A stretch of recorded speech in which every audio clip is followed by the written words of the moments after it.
Hello दोस्तों, स्वागत है आप सभी का आपके अपने यूट्यूब चैनल उन्नत क्लासेस में। तो काफ़ी सारे बच्चों की कल जीके की एग्ज़ाम है 7 सितंबर को सेकंड ग्रेड की। उसी के साथ में एसएसटी का भी कल ही पेपर है सेकंड शिफ्ट में। तो देखिए, आपने अपने एडमिट कार्ड अभी तक निकलवा लिए होंगे। उसमें जो भी एंट्री है वो आपको फुलफिल करनी है। कहाँ क्या पूछा गया है, दिशा निर्देश ज़रूर पढ़ लेने हैं कि क्या क्या आपको एग्ज़ाम हॉल में लेकर जाना है। और टाइम देख लेना है कि एग्ज़ाम का टाइम स्टार्टिंग और एंडिंग दोनों देखनी है, क्योंकि काफ़ी सारे बच्चे क्या हैं उसमें कंफ्यूज हो जाते हैं कि 1.5 घंटे का है, 2.5 घंटे का है। तो प्लीज़ अपने जो एडमिट कार्ड है उसमें सारी चीज़ें पहले आपको पढ़ लेनी है। एग्ज़ाम सेंटर आपको ढूंढ लेना है गूगल मैप के ज़रिए। तो आप देख सकते हैं कि आपसे कितना किलोमीटर दूर है, कहाँ है। आजकल ये सारी सुविधाएं आप घर बैठे देख सकते हैं। तो आप ज़रूर देखना है, टाइम से आपको एग्ज़ाम हॉल में पहुंचना है। तो मेरी तरफ से आप सभी को ऑल द वेरी बेस्ट। आप सभी का एग्ज़ाम बहुत अच्छा जाने वाला है। बाकी हम कल भी वीडियो जो है एक और मैराथन क्लास करने वाले हैं, तो पर पहले से ही मैं आपको बोल देती हूँ। तो स्टार्ट करते हैं। हमारा जर्नल पेपर जो है जीके का फर्स्ट पेपर, जो सभी सब्जेक्ट्स वालों के लिए बहुत ही महत्वपूर्ण होने वाला है। हूबहू आपकी परीक्षा पैटर्न है उसी पर आधारित 100 प्रश्न यहाँ पर लिए गए हैं। सारे ही प्रश्न जो है वो बहुत महत्वपूर्ण है, सारे ही टॉपिक को यहाँ कवर किया गया है। तो प्लीज वीडियो को एंड तक देखना है, वीडियो को लाइक और शेयर करना है। चैनल को अभी तक सब्सक्राइब नहीं किया तो सब्सक्राइब कर लेना है, बेल आइकन को भी प्रेस कर लेना है, जिससे कि सबसे पहले नोटिफिकेशन आपको मिल सके। तो विदाउट टाइम वेस्ट किए हम स्टार्ट करते हैं हमारी मैराथन क्लास। तो पहला प्रश्न है हमारा, महान सीमा भ्रंश राजस्थान के किस जिले से नहीं गुजरता है, पूछा गया है। तो देखिए, महान सीमा भ्रंश या फिर ग्रेट बाउंड्री फॉल्ट इसको बोला जाता है। शॉर्ट फॉर्म में अगर ये GBF लिखा आए तो भी आपको कंफ्यूज नहीं होना है, आपको हर एक टर्म पता होनी चाहिए। तो देखिए, ये जो महान सीमा भ्रंश है ये दो भौगोलिक इकाइयां हैं, उनको अलग करता है। भ्रंश का मतलब होता है दो भौगोलिक इकाइयों को अलग किया जाने वाला, यानी फोल्ड। तो राजस्थान की एक प्रमुख भू सांवेगिक या फिर जियो टेक्टोनिक संरचना इसको कह सकते हैं। तो ये दो भौगोलिक संरचनाओं को अलग करता है। देखिए, पूर्व में तो क्या है, पूर्व में इस कौन सी है, यहाँ पर विंध्याचल पर्वत श्रेणी है, और पश्चिम में जो है अरावली है। तो ये इन दोनों के बीच में जो ये है, ये महान सीमा भ्रंश इन दोनों को अलग करती है। तो क्वेश्चन आपके सामने ये भी आता है कि महान सीमा भ्रंश किन दो भौगोलिक संरचनाओं को, इकाइयों को अलग करती है। तो विंध्याचल पर्वत पूर्व में और पश्चिम में अरावली पर्वत है, इन दोनों के बीच में स्थित है महान सीमा भ्रंश। अब ये महान सीमा भ्रंश जो है वो राजस्थान के कहाँ पर है, तो राजस्थान के उत्तर पूर्व से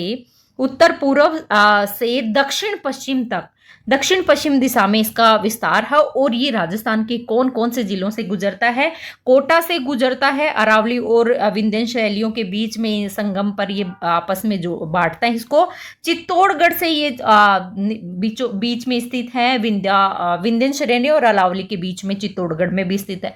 सवाई माधोपुर में भी इसका अवशेष है, परंतु भीलवाड़ा में जो है महान सीमा भ्रंश नहीं गुजरता है। तो बिल्कुल आपको ध्यान रखना है, जो GBF है ये भीलवाड़ा इससे प्रभावित क्षेत्र नहीं है। तो राइट आंसर हो जाएगा डी। अगला क्वेश्चन है, गर्मियों के समय भारत में महान मरुस्थल से चलने वाली गर्म हवा क्या कहलाती है। सभी को आंसर पता है, तो क्या कहलाती है, ये कहलाती है लू, जो कि गर्मियों में ग्रीष्म काल में मई से और जून के बीच में थार के मरुस्थल में चलने वाली गर्म, शुष्क और धूल भरी जो हवाएं होती है वो क्या कहलाती हैं, लू कहलाती हैं। नौ चौकी बांध स्थित है, कौन से जिले में स्थित है नौ चौकी बांध।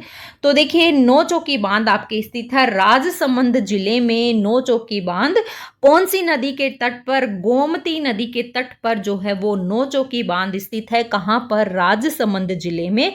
और ये बांध राजसमंद झील का ही हिस्सा माना जाता है। अब देखिए, इसका निर्माण किसके द्वारा करवाया गया था, तो राज सिंह प्रथम के द्वारा जो है इसका निर्माण करवाया गया था 17वीं शताब्दी के लगभग। इस बांध क्षेत्र से क्या महत्वपूर्ण चीजें जो है वो राजसमंद को प्राप्त होती है, तो सिंचाई के लिए ये बहुत ही महत्वपूर्ण है, उसी के साथ में जल की आपूर्ति भी करता है। तो नौ चौकी बांध आपके राजसमंद में है।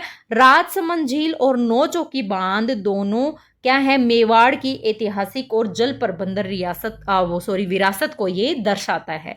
तो बिल्कुल ध्यान में रखना है। नौ चौक की बांध कहाँ पर, राजसमंद में है, राजसमंद झील के पास।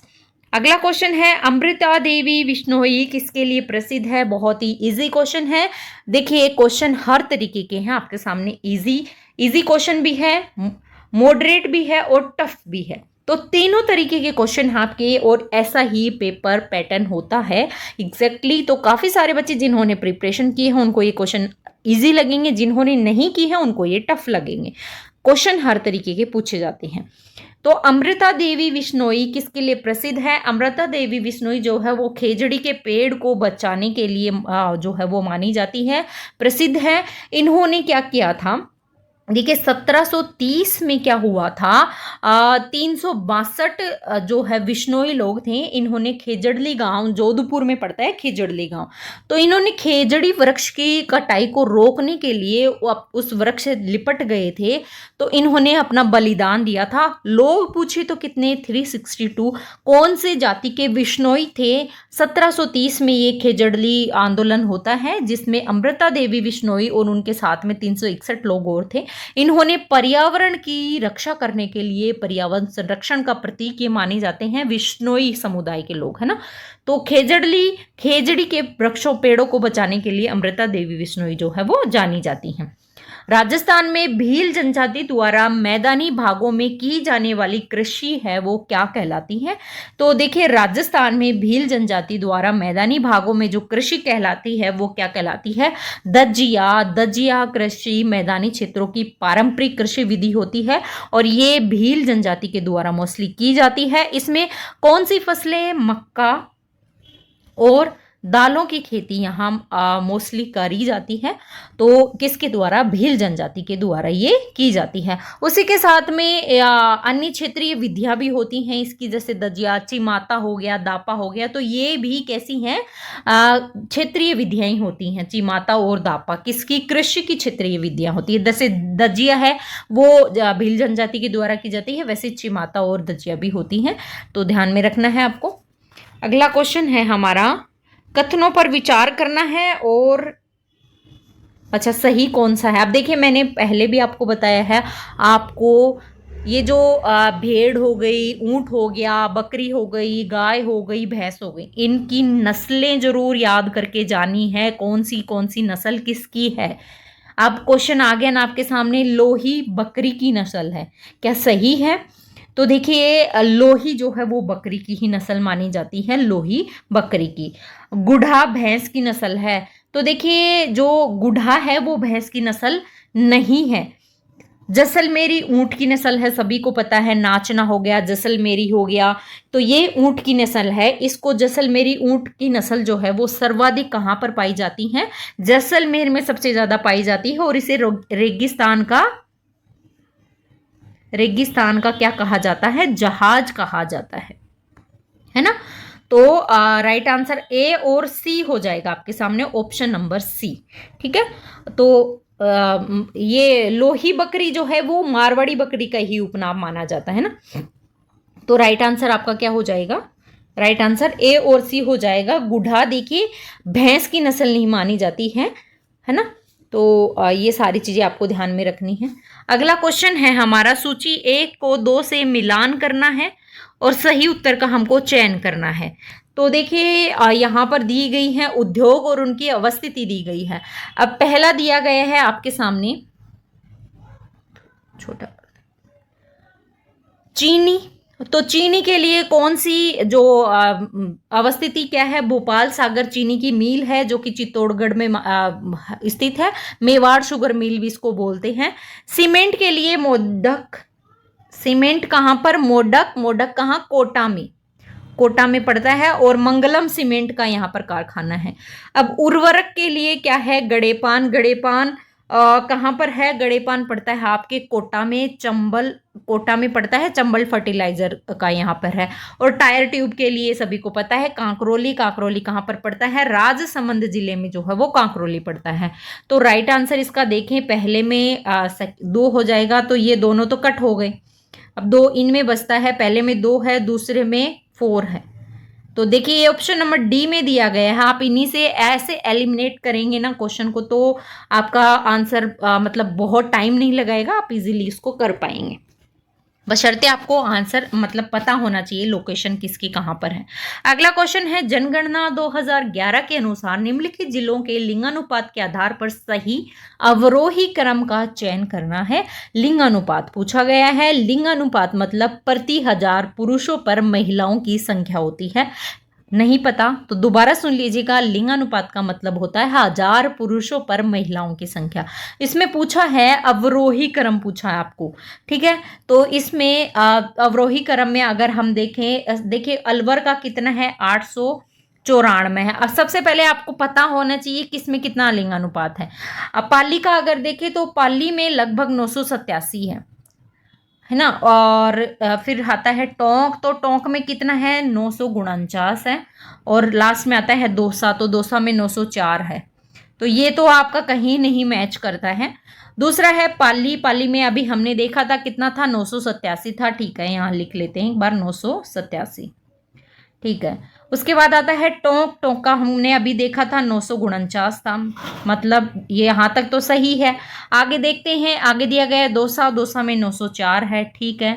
और अलवर में बताया था अभी 894, तो अवरोही क्रम में यही हो जाए, मतलब बढ़ते से घटते क्रम अवरोही क्रम होता है, घटते से बढ़ते क्रम में जाते हैं वो आरोही क्रम होता है। असेंडिंग और डिसेंडिंग दोनों ऑर्डर आपको पता होने चाहिए। अगला क्वेश्चन है हमारा, निम्नलिखित को सुमेलित कीजिए। तो सुमेलित हमको करना है और सही उत्तर का चयन करना है। एक तरफ दिए गए हैं पर्यटन स्थल यानी टूरिस्ट पैलेस, और एक तरफ दिए गए हैं पर्यटन सर्किट, ठीक है। तो इनका मिलान हम करते हैं। घना पक्षी विहार जो है वो कौन से सर्किट के अंतर्गत आता है? तो घना पक्षी विहार कहाँ पर? भरतपुर, अलवर सर्किट के अंतर्गत आता है, भरतपुर में ये पड़ता है। गागरोन का किला, गागरोन का किला जो है वो कौन से? हाड़ौती सर्किट के अंतर्गत आता है, और ये गागरोन का किला सभी को पता है कहाँ पर? झालावाड़ में स्थित है। ब्रह्मा मंदिर कहाँ पर है? तो ब्रह्मा मंदिर अजमेर पुष्कर में स्थित है, जयपुर सर्किट के अंतर्गत ही आता है। देखिए सर्किट है ये, बच्चे क्या है कंफ्यूज हो जाएंगे। सर्किट पूछा है। गणेश्वर उत्खनन स्थल जो है वो कौन से सर्किट के अंतर्गत है? तो गणेश्वर उत्खनन स्थल आप सभी को पता है सीकर में है, और शेखावाटी सर्किट के अंतर्गत ही आता है। तो सही मिलान हमने किया कि घना पक्षी विहार अलवर के अंतर्गत आता है, तो पहले में 3 हो जाएगा, तो इन तीनों में 3 है, तो एक एलिमिनेट हो गया, ठीक है। दूसरा हमारा है गागरोन का किला, तो गागरोन का किला कौन से सर्किट के अंतर्गत आएगा? हाड़ौती सर्किट के अंतर्गत, तो दूसरे में 4 हो जाएगा, तो ये भी एलिमिनेट हो गया, बचे 2, ठीक है। तीसरा है ब्रह्म मंदिर, तो ब्रह्मा जी का मंदिर जो है वो अजमेर पुष्कर में पड़ता है और जयपुर सर्किट के अंतर्गत आता है, तो 2 हो जाएगा। तो ऑप्शन नंबर सी जो है वो राइट आंसर आपका हो जाएगा। अगला है, निम्नलिखित में से किस सभ्यता को भारत में सभी ताम्रयुगीन सभ्यताओं की जननी या ताम्र संचयी सभ्यता माना जाता है? बहुत ही इजी सा क्वेश्चन है। ताम्रयुगीन सभ्यताओं की जननी और ताम्र संचयी संस्कृति जो है वो भारत में कौन सी सभ्यता?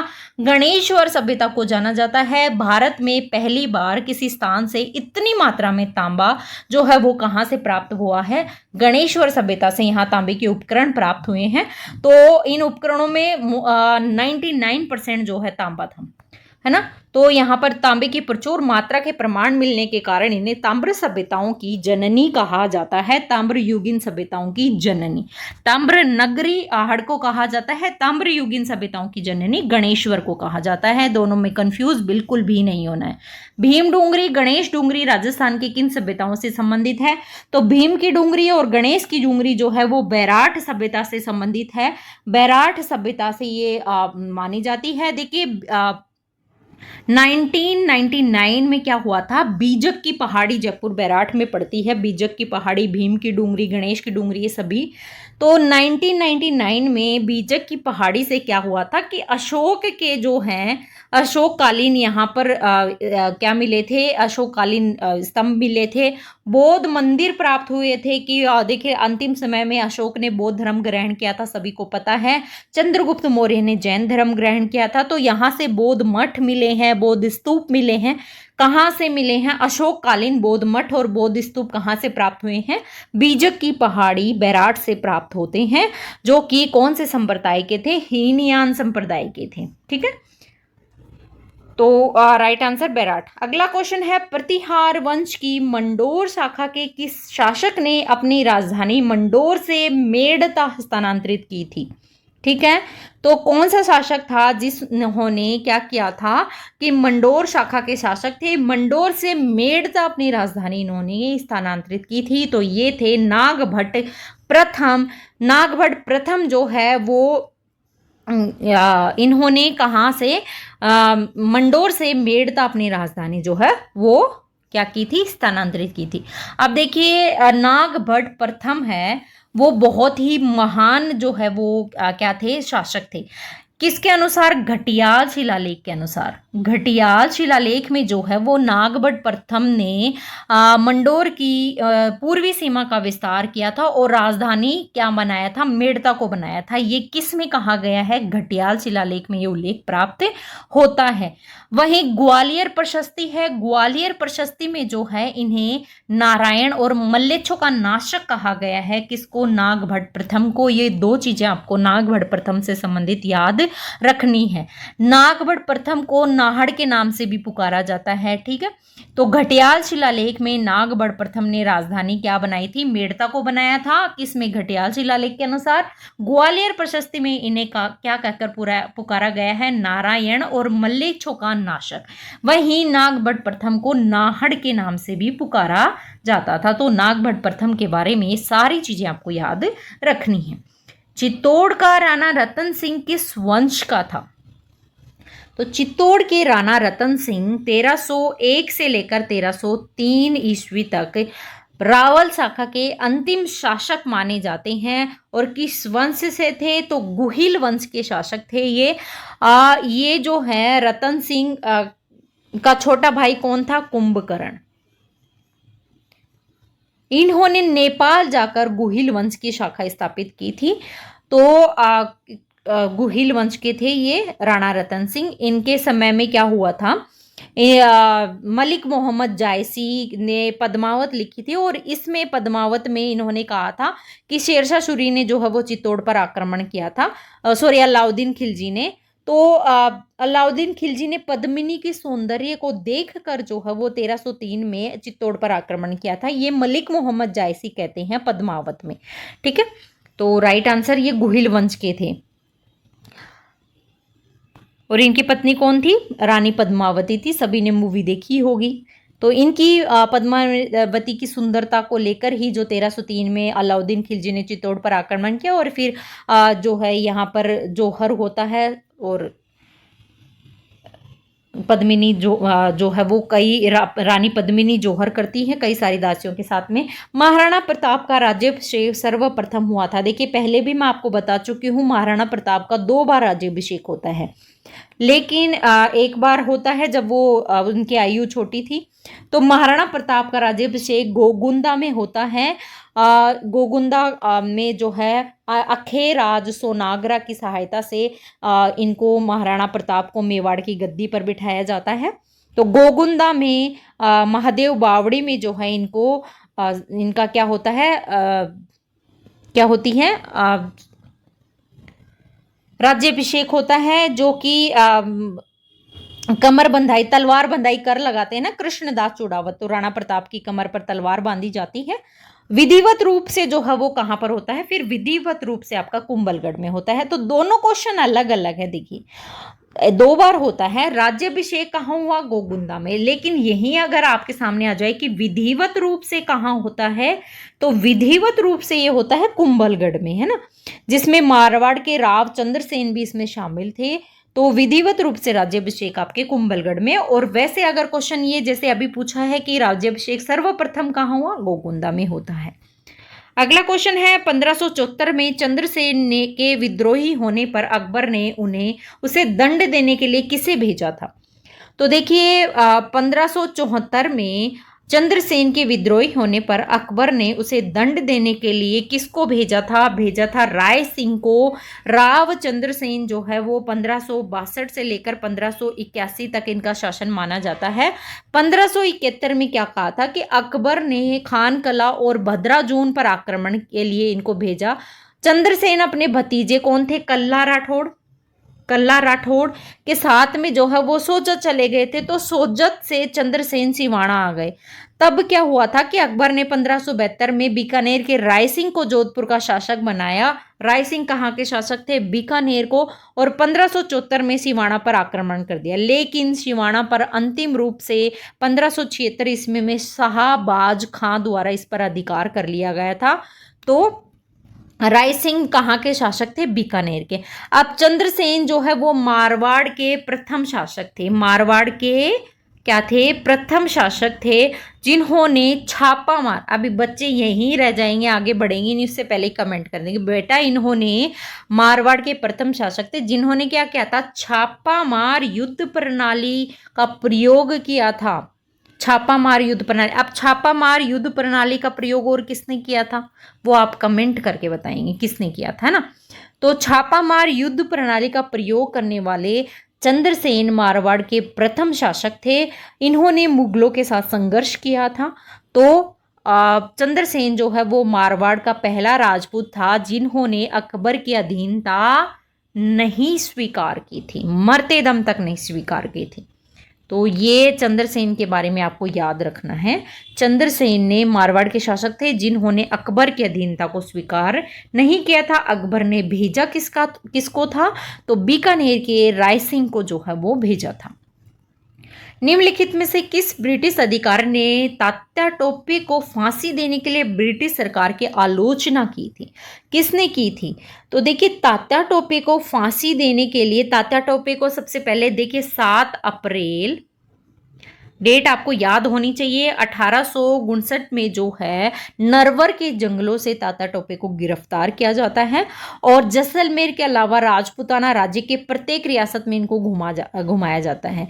अब तात्या टोपे को जो है वो गिरफ्तार कर लिया जाता है और 18 अप्रैल, अब 7 अप्रैल को इनको गिरफ्तार किया जाता है। 18 अप्रैल 1859 को शिप्रा नदी के तट पर, अब नदी भी पूछी जा सकती है, शिप्रा नदी के किनारे इनको फांसी दी जाती है। तो इस फांसी का जो है कौन से अधिकारी थे जिन्होंने इसकी आलोचना की थी, ब्रिटिश सरकार के अधिकारी कैप्टन CL शावर्स जो हैं इन्होंने इसकी आलोचना की थी कि तात्या टोपे को फांसी दी गई। इसकी आलोचना शावर्स ने की थी। अब शावर्स जो है 1857 की क्रांति में कहाँ के पॉलिटिकल एजेंट थे ये आप कमेंट करके बताएंगे। किसकी अध्यक्षता में शेखावाटी किसान आंदोलन में 10,000 से अधिक जाट महिलाओं ने कटराथल 25 अप्रैल 1934 को भाग लिया था। तो कटराथल महिला सम्मेलन हुआ था 25 अप्रैल 1934 को सिहोट के ठाकुर मान सिंह के द्वारा। सोतिया का बांस गांव में ये जो है महिलाओं के साथ दुर्व्यवहार हो रहा था, तो इसके विरोध में इन्होंने 25 अप्रैल 1934 को कटराथल गांव में इन्होंने ये क्या किया था, सम्मेलन किया था। तो कौन सी महिला की अध्यक्षता में, किशोरी देवी जी की, श्रीमती किशोरी देवी जी की अध्यक्षता में जो है ये विशाल महिला सम्मेलन था, जिसमें और कौन कौन सी महिलाएं थी वो भी क्वेश्चन पूछा गया था पिछली बार एग्जाम में। उत्तमा देवी थी, वहीं रूपा देवी थी, लक्ष्मी देवी थी, दुर्गावती थी, रुक्मा देवी थी, बहुत सारी महिलाएं थी। 10,000 महिलाओं के साथ इन्होंने किया था। 10,000 महिलाएं बहुत होती हैं, है ना। तो इसमें और मुख्य प्रवक्ता कौन थी, एक क्वेश्चन ये भी इससे रिलेटेड है। किसकी अध्यक्षता, तो कौन थी, अध्यक्ष तो थी किशोरी देवी जी, लेकिन इसकी मुख्य प्रवक्ता कौन थी, प्रवक्ता थी जो ठाकुर देशराज जी की पत्नी कौन, उत्तमा देवी। तो क्वेश्चन ये पिछली बार शायद पूछा था सेकंड ग्रेड में कि इस समय ये जो कटराथल महिला सम्मेलन था इसकी प्रवक्ता कौन थी, तो देशराज ठाकुर देशराज जी की पत्नी उत्तमा देवी जो है वो इसकी प्रवक्ता थी, है ना। अगला क्वेश्चन है सिरोही राज्य का राजस्थान में पूर्ण विलय कब हुआ था? अब राजस्थान के एकीकरण से, राजस्थान के प्रजामंडल से, किसान आंदोलन से, इनसे संबंधित क्वेश्चन तो 1857 की क्रांति से ये तो डेफिनेटली पूछे जाने हैं बेटा। रिवीजन कर लो, अभी भी टाइम है। आज का आपके पास अभी भी कुछ घंटे बाकी हैं, तो आप रिवीजन कर लीजिएगा। ये टॉपिक मैंने बोले हैं, इनको अच्छे से आपको करके जाना है, कहीं से भी क्वेश्चन पूछा जा सकता है ना। तो सिरोही राज्य का राजस्थान में पूर्ण विलय जो है वो कब हुआ था? कब हुआ था? 1 नवंबर 1956 को जो है वो सप्तम चरण में, 7वें चरण में जो है वो सिरोही का राजस्थान में पूर्ण विलय हुआ था। राजधानी किसको बनाया गया था? जयपुर को बनाया गया था। राज्य पुनर्गठन आयोग की सिफारिश पर अजमेर, मेरवाड़ा, आबू दिलवाड़ा, जो कि आबू दिलवाड़ा सिरोही वाला क्षेत्र है ना, और सुनेल टप्पा जो वर्तमान में राजस्थान में जो है, इन तीनों को मिला दिया गया था। और राजस्थान के झालावाड़ क्षेत्र जो कि सिरोंच मध्य प्रदेश में, इनको मिलाया गया था। तो ये राजस्थान के 7वें चरण में होते हैं। 1 नवंबर 1956 को जो है एकीकरण का 7वां चरण था। और इस अधिनियम के तहत कौन से अधिनियम के तहत? राज्य पुनर्गठन आयोग अधिनियम, या फिर आप जो है 7वें चरण के अंतर्गत जो राज प्रमुख का पद था ना, आप क्वेश्चन बहुत बार पूछा गया है, राज प्रमुख के पद को कब समाप्त किया गया? तो 7वें चरण में समाप्त कर दिया गया। और राज प्रमुख के जगह क्या, कौन सा पद आ गया? राज्यपाल का पद आ गया। राज्यपाल का पद आ गया था, है ना। 1 नवंबर 1956 को 7 चरणों में जो है वो राजस्थान का एकीकरण कंप्लीट होता है। तो अब इसमें क्या किया था कि जो राज्य की श्रेणियां थी ना, ए श्रेणी का राज्य, ब श्रेणी का राज्य, स श्रेणी का राज्य, उसको समाप्त कर दिया गया। अब राज्यपाल का पद आता है, तो सबसे प्रथम राजस्थान के राज्यपाल को किसको बनाया गया?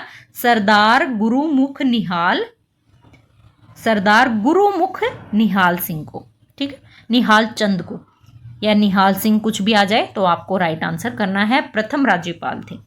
अगला है राजपूताना मध्य भारत सभा का प्रथम अधिवेशन जो है वो सत्र कहाँ पर हुआ था? तो राजपूताना मध्य भारत सभा का अधिवेशन सन हुआ कब था? 1918 में। यहाँ मैं लिख देती हूँ, आपके यहाँ शायद कट हो गया है। 1918 में जो है राजपूताना मध्य भारत सभा का प्रथम अधिवेशन हुआ था। 1918 में कहाँ पर? दिल्ली में ये अधिवेशन आयोजित होता है। दिल्ली में कांग्रेस अधिवेशन इसको बोलते हैं, 1918 में। और इस अधिवेशन में जो है कौन कौन शामिल थे? तो गणेश शंकर विद्यार्थी थे, विजय सिंह जी पथिक थे, जमनालाल बजाज थे, गिरधर लाल स्वामी थे, उसी के साथ स्वामी नरसिंह देव सरस्वती, बहुत सारे नेताओं ने जो है इसमें भाग लिया था। अगला है सुमेलित नहीं है, पूछा है कृष्णदत्त पालीवत। अब देखिए ये सुमेलित नहीं है, मतलब ये प्रजामंडल से संबंधित क्वेश्चन है, ठीक है। अब कृष्णदत्त पालीवल कहाँ? जोधपुर प्रजामंडल से संबंधित है। जोधपुर प्रजामंडल की स्थापना के समय जो है ये यहाँ पर थे। तो जोधपुर प्रजामंडल से संबंधित है कृष्णदत्त पालीवल। अब जोधपुर प्रजामंडल की स्थापना हुई कब थी? 1936 में, ठीक है। जो और कौन थे इसमें? ज्वाला प्रसाद जिज्ञासु भी इस प्रजामंडल से संबंधित है। इस प्रजामंडल की स्थापना आर्य समाज के नेता श्रद्धानंद स्वामी जी को दिया जाता है।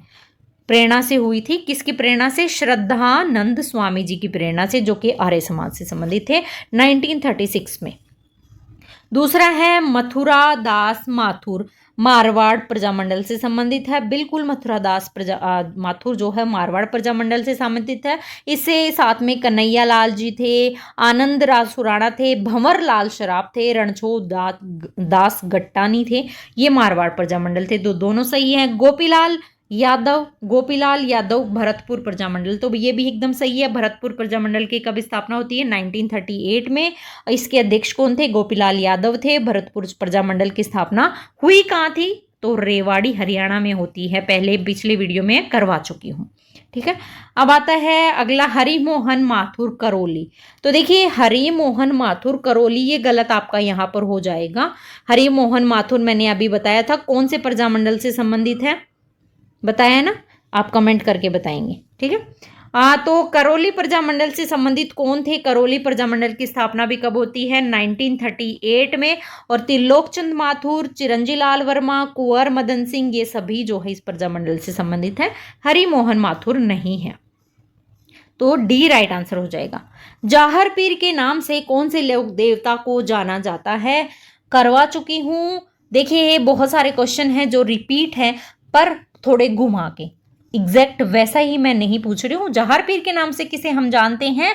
गोगा जी को जाना जाता है जहार पीर के नाम से। गोगा जी को क्या कहा जाता है? जाहर पीर कहा जाता है। गोगा जी का जो है मुख्य स्थल कहाँ पे है? ददरेवा चूरू में। अब देखिए गोगा जी का महत्वपूर्ण चीजें मैं आपको बता दूं।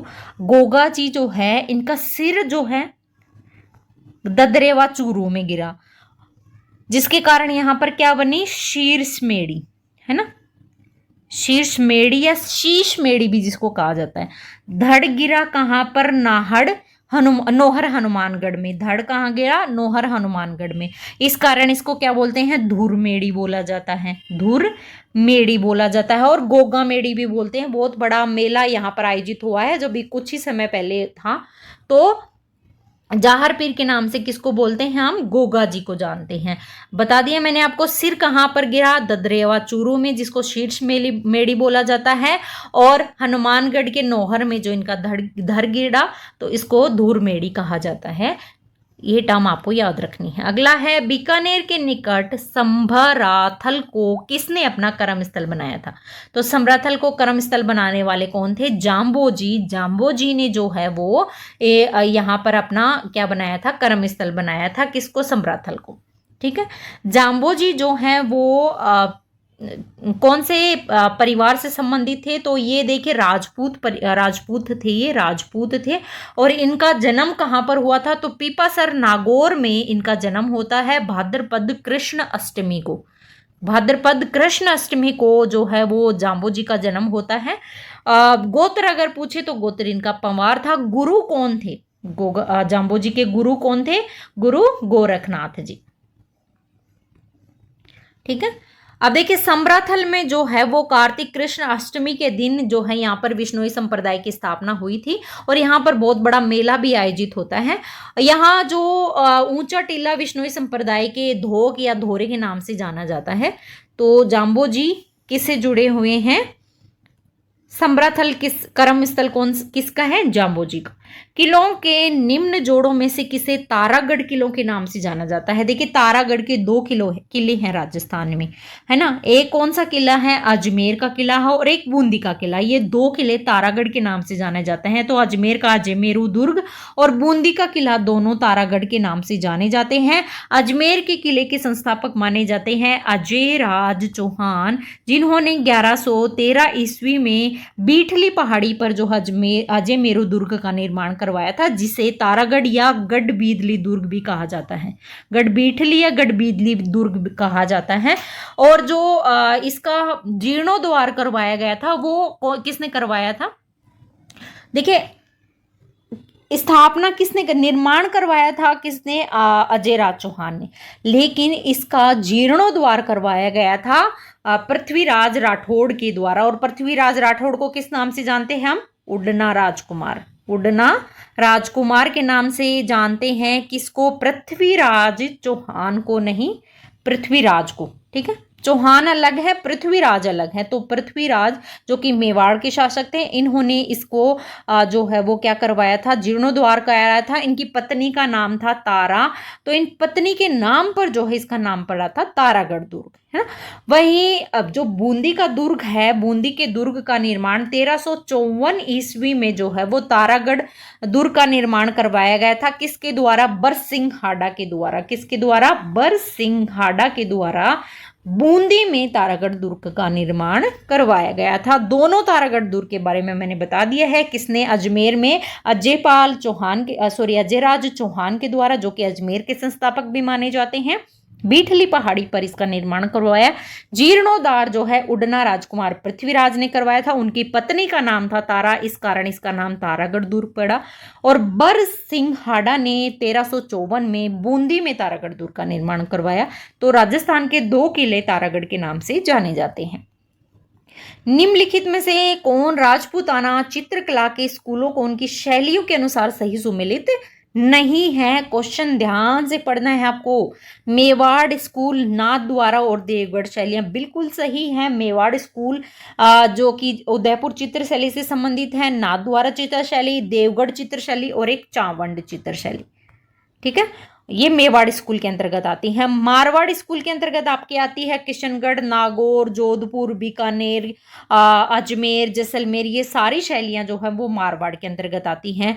हाड़ौती में कोटा, बूंदी, झालावाड़, ये सभी इसके अंतर्गत आती हैं। ढूंढाड़ में चावंड और उदयपुर शैली। अब देखिए यहाँ गलत हो जाता है आपके, उदयपुर शैलियां क्या ढूंढाड़ के अंतर्गत आएंगी?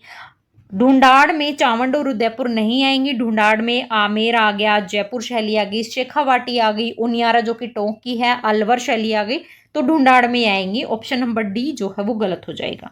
सही सुमेलित नहीं है कैला देवी मंदिर करौली में। तो देखिए कैला देवी का मंदिर करौली में ही पड़ता है और यहाँ पर नवरात्रों में चैत्र शुक्ल अष्टमी को यहाँ कैला देवी का बहुत ही बड़ा मेला लगता है।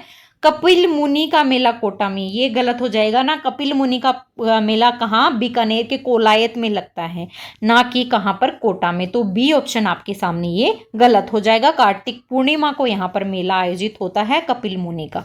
ठीक है।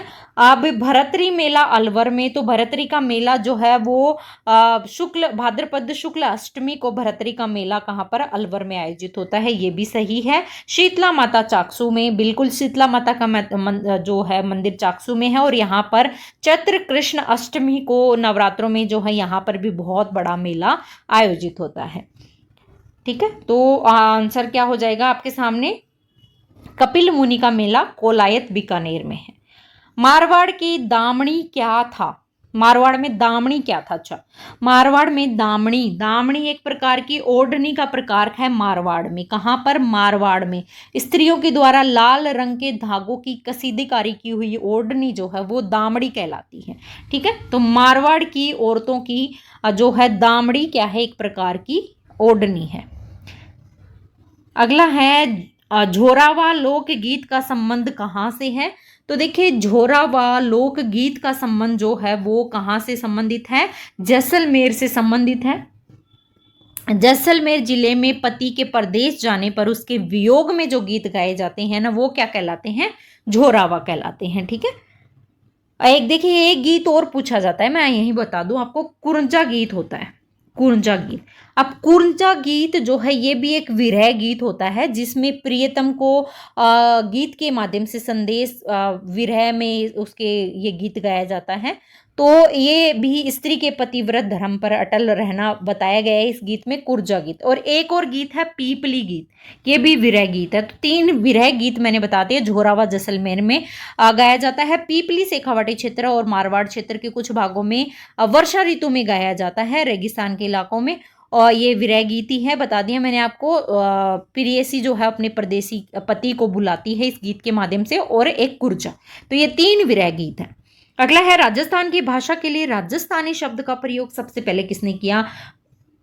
बार बार पूछे जाने वाला क्वेश्चन है, किसने किया था? मेरे बिना बताइए आपको बताना है किसने किया था। जॉर्ज अब्राहम ग्रियर्सन ने सबसे पहले राजस्थानी शब्द का प्रयोग किया था। राजस्थानी क्षेत्र की भाषा के लिए सबसे पहले राजस्थानी शब्द का प्रयोग करने वाले जॉर्ज अब्राहम ग्रियर्सन थे। उन्होंने राजस्थानी भाषा का सर्वप्रथम क्या किया था? वैज्ञानिक अध्ययन किया था। ठीक है, तो जॉर्ज अब्राहम ग्रियर्सन। अब देखिए जॉर्ज थॉमस ने क्या किया था?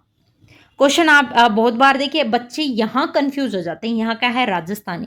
जॉर्ज थॉमस ने सबसे पहले राजपुताना शब्द का प्रयोग किया था। राजपुताना शब्द का प्रयोग जॉर्ज थॉमस के द्वारा किया गया था। ठीक है, तो ये चीजें याद रखनी है आपको। आप देखिए उद्योतन सूरी है, उद्योतन सूरी ने जो है वो कौन सा ग्रंथ लिखा था? कुवलयमाला। कुवलयमाला काफी बार पूछा गया एग्जाम में। और इसमें मरुवाणी में बताया है कि इन्होंने कितनी भाषाओं का उल्लेख किया? 18 देशी भाषाओं का उल्लेख इसमें किया गया है, पिंगल और डिंगल। ठीक है, अबुल फजल ने आईने अकबरी में मारवाड़ी भाषा के बारे में चर्चा की है। पिंगल और डिंगल भाषा की चर्चा जो कुशल लाभ है उन्होंने की है। उद्योतन सूरी ने जो है मरुवाणी बताया है। तो राजस्थान से संबंधित ये सारी चीजें आपको ध्यान रखनी है। राजपुताना शब्द का प्रयोग जॉर्ज थॉमस ने, राजस्थानी शब्द का प्रयोग जॉर्ज अब्राहम ग्रियर्सन ने। अब देखिए डिंगल और पिंगल भाषा का कुशल लाभ के द्वारा बताया गया है। किराड़ू का सोमेश्वर मंदिर है, तो किराड़ू का सोमेश्वर मंदिर किस शैली का पूछा गया है? सोलंकी शैली का, भूमि शैली का, कच्छपाट शैली का या गुर्जर प्रतिहार शैली का? तो ये मंदिर है किसका? गुर्जर प्रतिहार शैली से संबंधित है। सोमेश्वर मंदिर किराड़ू का, सोमेश्वर मंदिर किराड़ू पड़ता कहाँ है? बाड़मेर में ये स्थित है, किराड़ू बाड़मेर में। गांव पूछे तो कौन सा? हाथमा गांव। ठीक है, तो ये भगवान शिव को समर्पित है। इसको और किस नाम से जानते हैं? बहुत ही इसके मतलब अभी मैं नाम बोलूंगी तो झट से बच्चे बता देंगे। राजस्थान का खजुराहो कहा जाता है इसको। किराड़ू के मंदिर को क्या कहा जाता है? राजस्थान का खजुराहो या फिर मारवाड़ का खजुराहो भी इसको कहा जाता है। कहाँ पर है? बाड़मेर में स्थित है। गुर्जर प्रतिहार शैली का मंदिर है, सबसे भव्य मंदिर है उस समय का। यहाँ पर जो है वो वीर रस, श्रृंगार रस, ये सारी चीजें यहाँ पर उत्कीर्ण की गई हैं। किस राज्य के राज्यपाल या गवर्नर से संबंधित सही कथन का हमको चयन करना है? ठीक है, उनको भारत के मुख्य न्यायाधीश नियुक्त करते हैं। राज्यपाल से संबंधित प्रश्न है। भारत के राज्यपाल को सही कथन का चयन करना है। ठीक है, तो ये सीक्वेंस बताना है हमको। नहीं, सही उत्तर पता करना है। देखा, ये ऐसे कंफ्यूज हो जाते हैं बच्चे। सही कथन का ही तो चयन करना है बेटा। उनको भारत के मुख्य न्यायाधीश नियुक्त करते हैं? नहीं करते हैं। वे राष्ट्रपति की इच्छा अनुसार पद पर रहते हैं? बिल्कुल रहते हैं।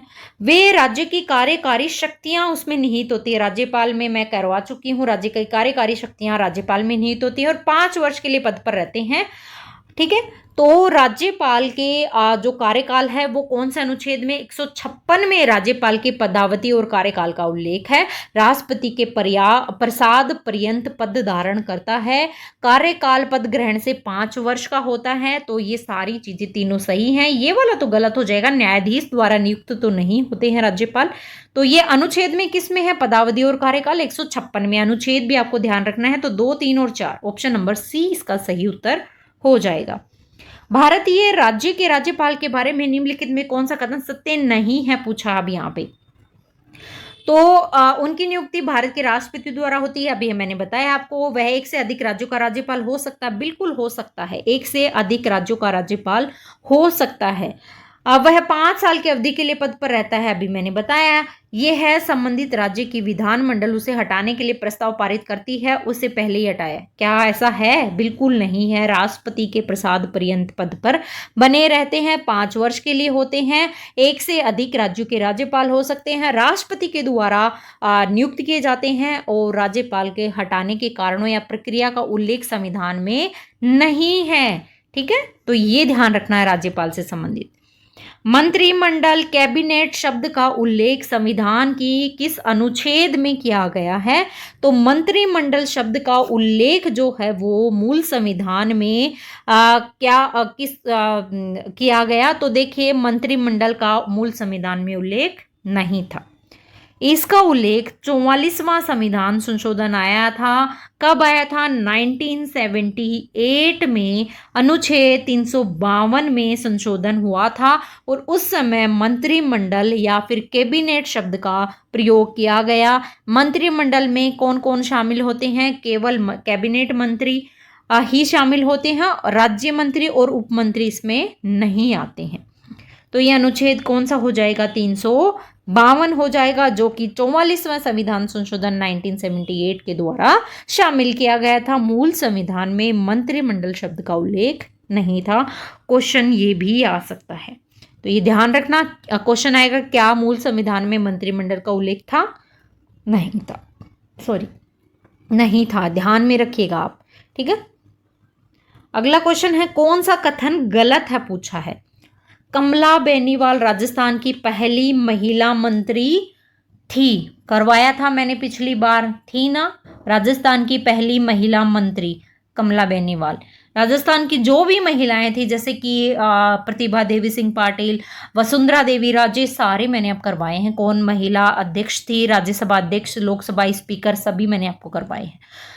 अगला है, 91वें संविधान संशोधन के बाद राजस्थान के मंत्रिपरिषद में कुल महिला मंत्रियों की संख्या मुख्यमंत्री सहित 7 से कम नहीं होगी। कैसा उल्लेख है? नहीं है। तो बी वाला आपके सामने जो है वो गलत हो जाएगा।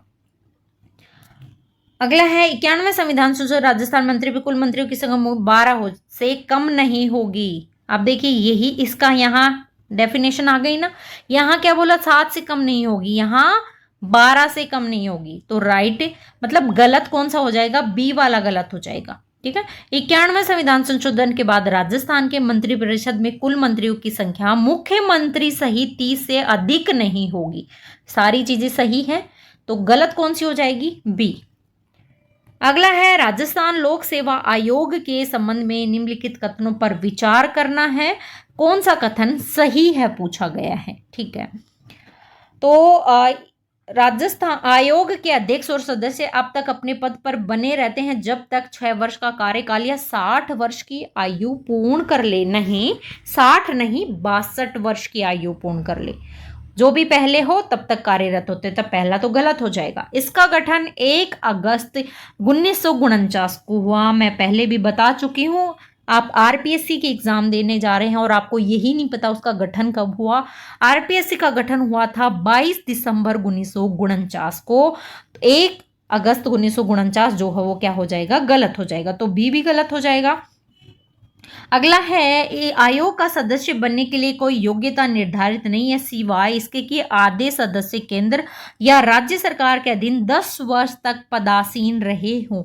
बिल्कुल ये सही एकदम है कि वो 10 वर्ष तक सेवा की हो इन्होंने सरकार के अधीन, कम से कम 10 वर्ष, तो सी वाला तो सही हो जाएगा।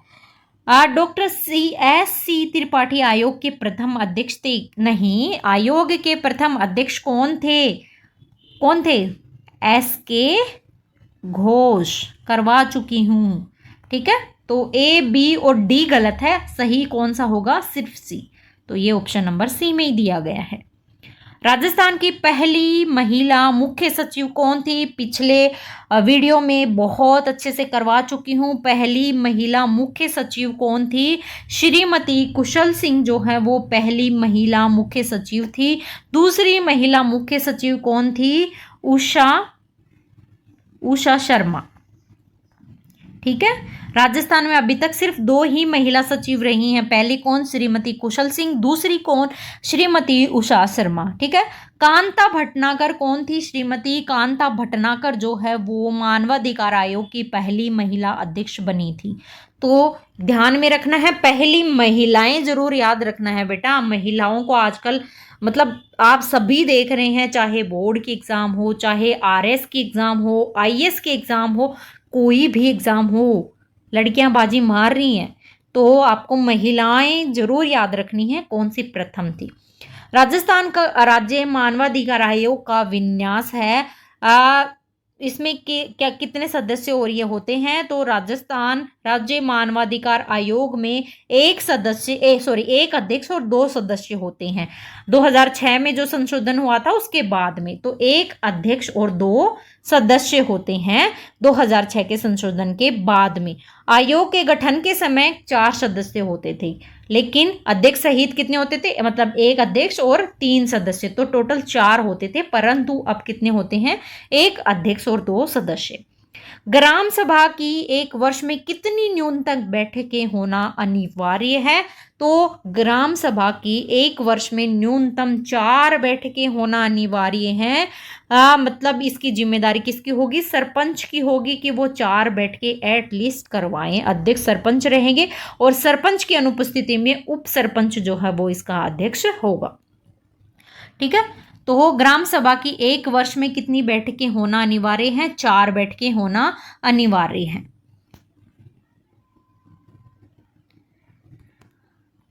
अगला क्वेश्चन है, एक व्यक्ति बिना राजस्थान विधानसभा का सदस्य होते हुए भी कितने माह तक राजस्थान में मंत्री रह सकता है, मतलब वो राजस्थान का क्या है, विधानसभा का सदस्य नहीं है, और कितने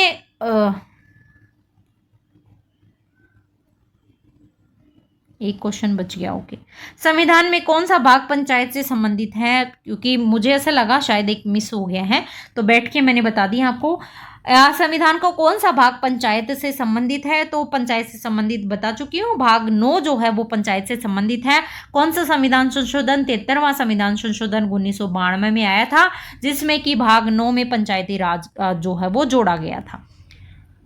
अगला है, एक व्यक्ति बिना राजस्थान विधानसभा का सदस्य होते हुए भी कितने मास तक राजस्थान में मंत्री के पद पर रह सकता है? तो वो रह सकता है कम से कम 6 माह तक जो है वो रह सकता है। भारतीय संविधान के अनुच्छेद 164 के अंतर्गत मुख्यमंत्री की नियुक्ति राज्यपाल के द्वारा की जाती है और अन्य मंत्रियों की नियुक्ति वो है राज्यपाल मुख्यमंत्री की सलाह पर करता है। तो अगर कोई व्यक्ति विधानसभा का सदस्य नहीं है तो वो मंत्री के पद पर 6 महीने तक रह सकता है, विधानसभा या विधान परिषद का सदस्य नहीं होने पर भी वह मंत्री पद पर नहीं रह सकता उसके बाद में। ठीक है, अगर वो विधानसभा या विधान परिषद का सदस्य नहीं है, अगर उन्हें 6 महीने तक उसकी अध्यक्षता नहीं ली तो वो नहीं रह सकता। अगला क्वेश्चन है, हाँ हो गया, राजस्थान विधानसभा के संबंध में निम्नलिखित में से कौन सा कथन सही है? तो विधानसभा के संबंध में पूछा है, कौन सा कथन सही है पूछा है। 1952 में राजस्थान विधानसभा की कुल सदस्य संख्या 160 थी। हाँ, 1952 में 160 थी। 1952 में जनवरी 1952 में पहली बार विधानसभा चुनाव हुए थे और उस समय 160 जो है वो 160 सीटों में जो है वो क्या थी, सदस्य संख्या थी 160 सीटों में। तो इसमें अलग अलग सीटें डिवाइड थी। देखिए 139 थी, वो थी सामान्य, और 16 एससी की थी और एसटी के लिए जो है वो आरक्षित नहीं थी, सुरक्षित सीटें थी। बाकी 5 सीटें, सॉरी कितनी बच गई, 5 ही तो बची ना, उसके बाद में 160। हाँ, तो ये थी। तो 1952 में पहली बार विधानसभा चुनाव हुआ था, तो पहला तो आपके सामने सही है। राजस्थान विधानसभा में प्रक्रिया व कार्य संचालन के नियम पहली बार 1956 में निर्मित किए गए, तो ये भी एकदम सही है आपके सामने। इसमें 1956 में जो है वो कार्य संचालन पहली बार जो है वो विधानसभा की प्रक्रिया और कार्य संचालन के नियम पहली बार निर्मित किए गए थे, तो बी भी सही होगा, 2 भी सही हो जाएगा। राजस्थान विधानसभा की 18 स्थायी समितियां हैं जिसमें 4 वित्त संबंधित हैं, तो देखिए ये जो है वो गलत हो जाएगा। ऑप्शन नंबर 3, 1 और 2 है वो सही हो जाएगा, तो 1 वाला सही होगा। देखिए जो ये विधान 18 समिति है, ये समितियां जो है वो कामकाज और विनियमित करती रहती हैं, तो ये 18 समितियां, और ये गलत उत्तर हो जाएगा। अगला है, निम्नलिखित कथनों पर विचार करना है और सत्य कथन की जांच करनी है। ठीक है, ऑस्ट्रेलिया महाद्वीप की सर्वोच्च चोटी माउंट कोशियुस्को है। तो देखिए ऑस्ट्रेलिया महाद्वीप की सबसे ऊंची चोटी कौन सी हो जाएगी? ऊंचा शिखर बोल दो, चोटी बोल दो। माउंट कोशियुस्को न्यू साउथ वेल्स प्रांत में स्थित है, ऑस्ट्रेलिया की सबसे ऊंची चोटी है। ठीक है, अगला है, यूरोप महाद्वीप की सबसे ऊंची चोटी माउंट एल्ब्रूस है। बिल्कुल एल्ब्रूस है, माउंट एल्ब्रूस यूरोप की सबसे ऊंची चोटी है और इसकी ऊंचाई लगभग 5642 मीटर के लगभग है, जो काकेशस पर्वत पर स्थित है। ठीक है, अगला है, अफ्रीका महाद्वीप की सर्वोच्च ऊंची चोटी जो है वो माउंट केन्या है। देखिए अफ्रीका महाद्वीप की सबसे ऊंची चोटी माउंट केन्या नहीं, माउंट किलिमंजारो है, जो कि तंजानिया में स्थित है। अफ्रीका की सबसे ऊंची चोटी माउंट किलिमंजारो, काफी बार पूछी गई एग्जाम में। तो ऑस्ट्रेलिया की माउंट कोशियुस्को है और यूरोप की माउंट एल्ब्रूस है, अफ्रीका की माउंट कोशियुस्को वो माउंट किलिमंजारो है। तो 1 और 2 सही हो जाएगा, तीसरा वाला गलत हो जाएगा। निम्नलिखित में से कौन सा कारण पर्यावरणीय समस्याओं के लिए अधिक उत्तरदायी है? तो धरातलीय जल का अंधाधुंध दोहन, उद्योगों का विकास, जनसंख्या में भारी वृद्धि। जनसंख्या में भारी वृद्धि जो है वो पर्यावरण समस्याओं के लिए सबसे ज्यादा उत्तरदायी कारण माना जाता है समस्याओं के लिए। कृष्णा नदी के संबंध में कौन सा कथन सत्य है? तो कृष्णा पूर्व की ओर प्रभावित होने वाली सबसे बड़ी प्रायद्वीपीय नदी है। देखिए कृष्णा नदी जो है वो प्रायद्वीपीय भारत की दूसरी सबसे बड़ी नदी मानी जाती है, ना कि पहली। सबसे बड़ी नहीं है, तो ये गलत हो जाएगा, दूसरी है। उद्गम कहाँ से होता है? तो उद्गम इसका सह्याद्री जो है महाराष्ट्र के पश्चिमी घाट, कौन सा? सह्याद्री, वहां से महाबलेश्वर के पास से इसका उद्गम होता है। तो जो है ये दूसरी मानी जाती है, प्रायद्वीपीय भारत की दूसरी सबसे बड़ी नदी मानी जाती है। सहायक नदियां कौन कौन सी हैं? तुंगभद्रा हो गई, घाटप्रभा हो गई, मूसी, भीमा, ये सभी जो है वो कृष्णा की सहायक नदियां हैं। अगला है महाराष्ट्र, कर्नाटक, आंध्र प्रदेश इसके बेसिन के हिस्से हैं, कृष्णा नदी बेसिन के। बिल्कुल, महाराष्ट्र इसका जो बेसिन है वो महाराष्ट्र, आंध्र प्रदेश हो गया, महाराष्ट्र हो गया, तेलंगाना हो गया, तो ये जो है इसके बेसिन के क्षेत्र हैं। तो दूसरा तो सही है कृष्णा के बारे में। नागार्जुन सागर जल विद्युत परियोजना कृष्णा नदी में आंध्र प्रदेश में निर्मित की गई है। बिल्कुल, जो है ये कहाँ पर निर्मित की गई है? आंध्र प्रदेश में निर्मित की गई है। कृष्णा नदी पे कौन सी? नागार्जुन सागर। ठीक है, कृष्णा नदी पर निर्मित किया गया है नागार्जुन सागर आंध्र प्रदेश में। और एक और कृष्णा नदी पर एक और बांध बनाया गया कर्नाटका में, कौन सा?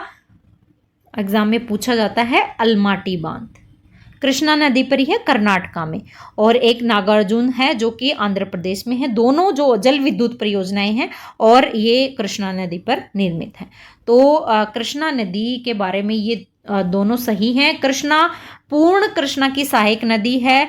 तो देखिए, पूर्णा जो है वो गोदावरी की सहायक नदी है, ना कि कृष्णा की सहायक नदी है, तो ये भी गलत हो जाएगा। तो 2 और 3 सही उत्तर हो जाएंगे। पूर्णा किसकी? गोदावरी की सहायक है। अगला क्वेश्चन है, भारत में शीत ऋतु में शीतोष्ण पश्चिमी विक्षोभों से होने वाली वर्षा किन फसलों के अधिक उत्पादन में सहायक होती है? ठीक है, क्वेश्चन पूछा है शीत ऋतु में शीतोष्ण पश्चिमी विक्षोभ से होने वाली वर्षा, ये उपयोगी होती है रबी की फसल के लिए, सबसे ज़्यादा उपयोगी सहायक होती है उत्पादन में इसके। रबी की फसल जो है वो अक्टूबर नवंबर में जो है वो बोई जाती है, और काटी कब जाती है? अप्रैल मई में ये काटी जाती है। ठीक है, शीतकाल की फसलें हैं। इसमें कौन कौन सी फसलें आती हैं? तो गेहूं आता है, जौ आता है, मटर, सरसों, चना, आलू, अलसी, राई, ये सभी जो हैं वो रबी की फसलें हैं।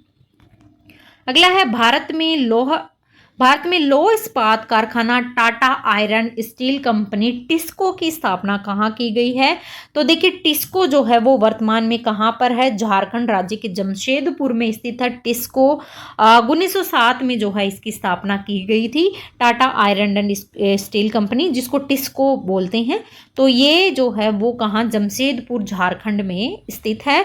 ये कारखाना स्वर्णरेखा और खोरकोई नदियों के संगम पर स्थित है। ठीक है, टिस्को। अगला क्वेश्चन है, निम्नलिखित में से किसे प्राकृतिक प्रदूषक कहते हैं? किसको कहते हैं? वायुमंडलीय नाइट्रोजन को, धुआं को, जंगल की आग, या फिर इसमें से कोई नहीं? देखिए, जंगल की आग जो है वो प्राकृतिक प्रदूषक का सबसे ये है, प्रकृति को सबसे ज्यादा दूषित करता है। मानव इसमें किसी प्रकार का हस्तक्षेप नहीं होता, सिर्फ प्राकृतिक प्रदूषण इसमें ये शामिल होता है। मानव क्या जंगल में आग लगाएगा? नहीं। तो ये प्राकृतिक प्रदूषण होता है। प्राकृतिक प्रदूषणों में और कौन कौन से आएंगे? जैसे ज्वालामुखी विस्फोट हो गया, भूकंप हो गया, और जैविक पदार्थों के सड़ने से जो गैस और जो वनस्पति समुद्रिक या फिर जो भी पर्यावरण से गैसें निकलती है, जहरीली गैसें, वो प्राकृतिक प्रदूषण के अंतर्गत आती है। निम्नलिखित कथनों पर विचार करना है और सत्य कथन की हमको चयन करना है। विश्व की सबसे ऊंची झील टिटिकाका झील, बिल्कुल सही है। विश्व की सबसे ऊंची झील जो है वो टिटिकाका झील है। ये दक्षिणी अमेरिका के बोलीविया और पेरू देशों के बीच में स्थित है। कौन सी? टिटिका झील, जो कि विश्व की सबसे ऊंची झील मानी जाती है। तो एक तो सही है। विश्व की सबसे खारी झील मृत सागर है। तो विश्व की सबसे खारी झील कौन सी मानी जाती है? मृत सागर मानी जाती है। मृत सागर थोड़ी है। विश्व की सबसे ऊंची झील विश्व की जो खारे पानी की विश्व की सबसे खारी झील बोला है यार। तो खारी झील जो है वो कौन सी हो जाएगी? बेकाल होगी ना झील। मृत सागर तो क्या है?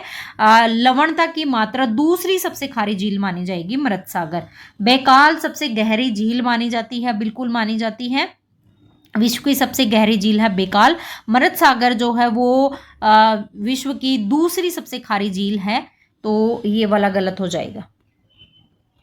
देखिए, कई बार क्या होता है, मैं खुद ही ऐसे हो जाती हूँ, पता नहीं क्या बोल रही हूँ। दोबारा समझा देती हूँ। देखिए, विश्व की सबसे ऊंची झील टिटिकाका एकदम सही है।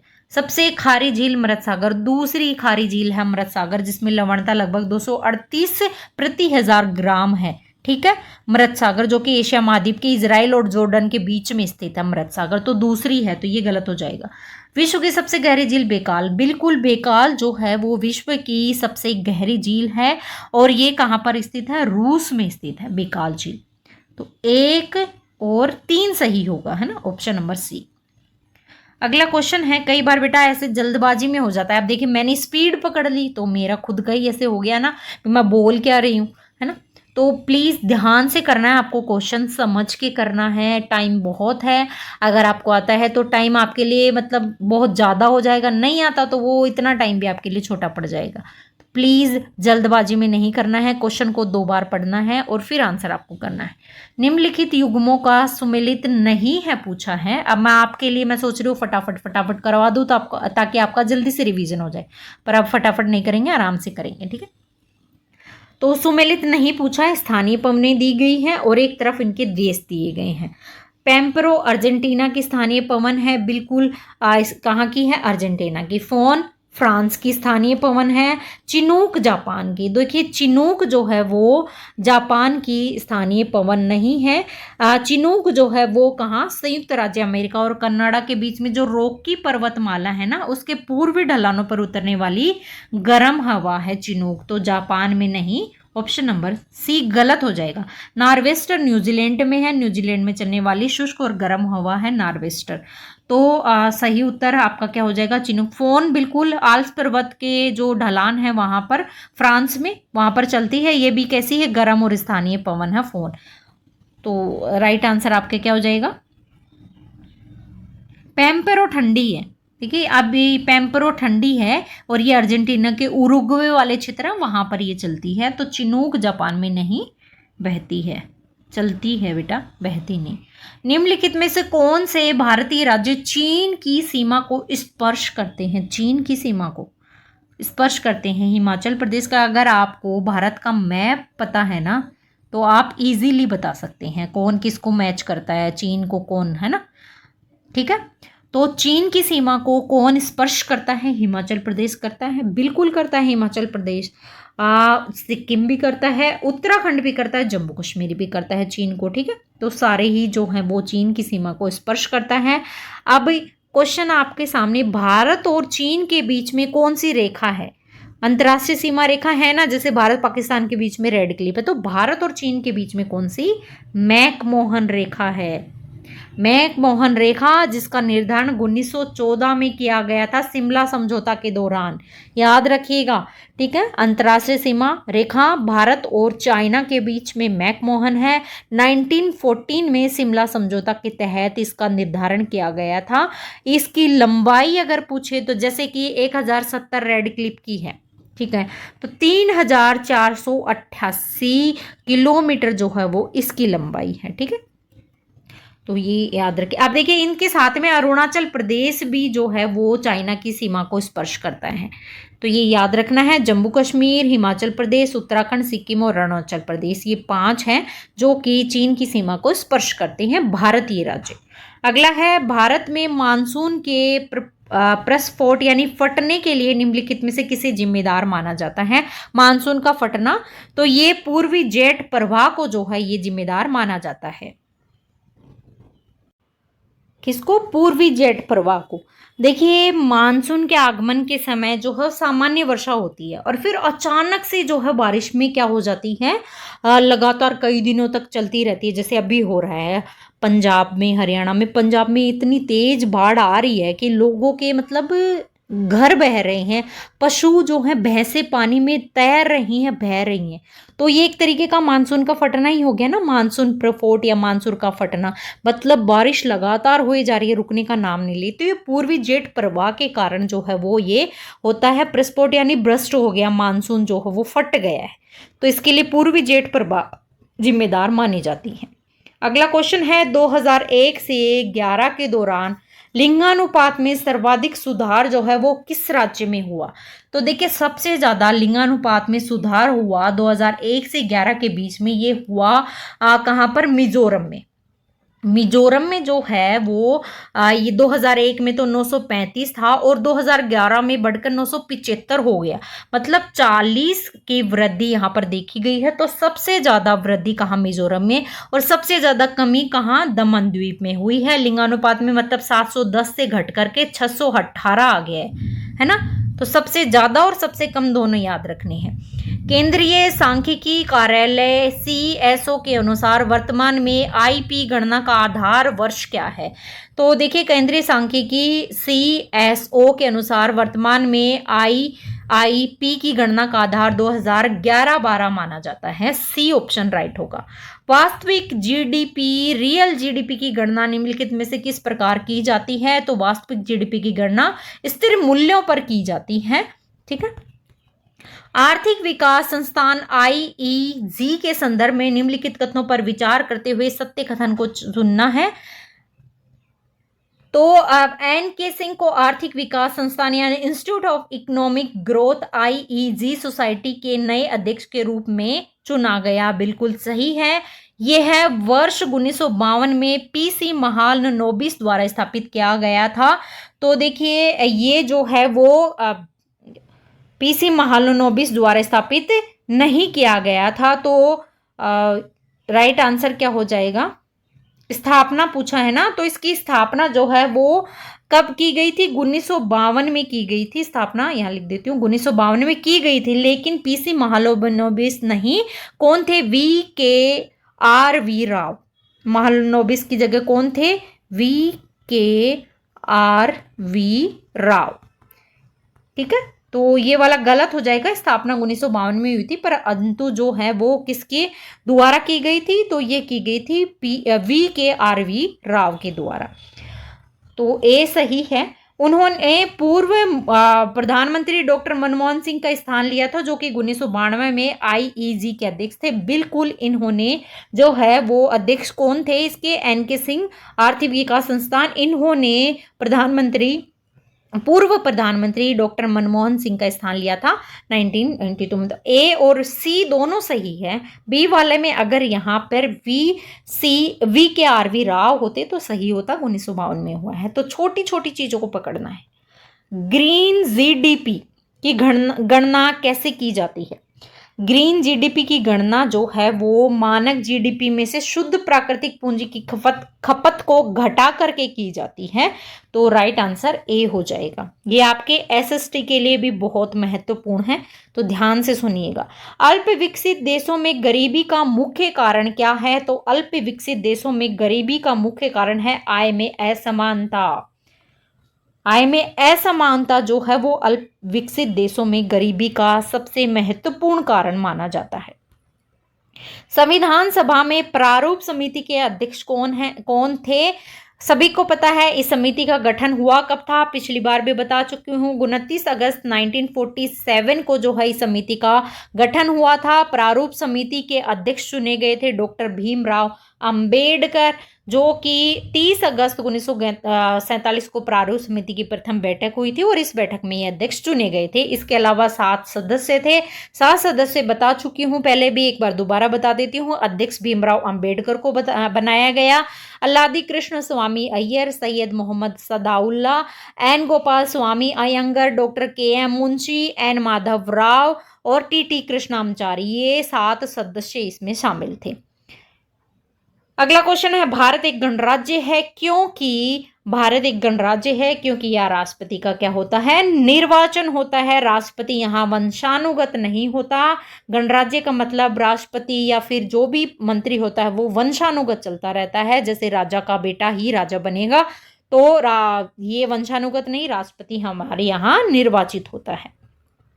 निम्नलिखित कथनों पर विचार करना है और सही कथन का हमको चयन करना है, ठीक है। संसद संविधान संशोधन द्वारा मूल अधिकारों को परिवर्तित कर सकती है। बिल्कुल संविधान संशोधन के द्वारा किया जा सकता है। संसद कोई कानून नहीं बना सकती जो मूल अधिकारों का अतिक्रमण करे। तो देखिए इसमें दोनों ही आपके सामने सही हैं कि संसद कोई कानून नहीं बना सकती जो मूल अधिकारों का अतिक्रमण करे। तो A और B दोनों सही हैं, सी सही उत्तर होगा। अगला क्वेश्चन है सूची 1 को 2 से सुमेलित हमको करना है। एक तरफ लेखक है, एक तरफ उनकी पुस्तकें हैं, ठीक है।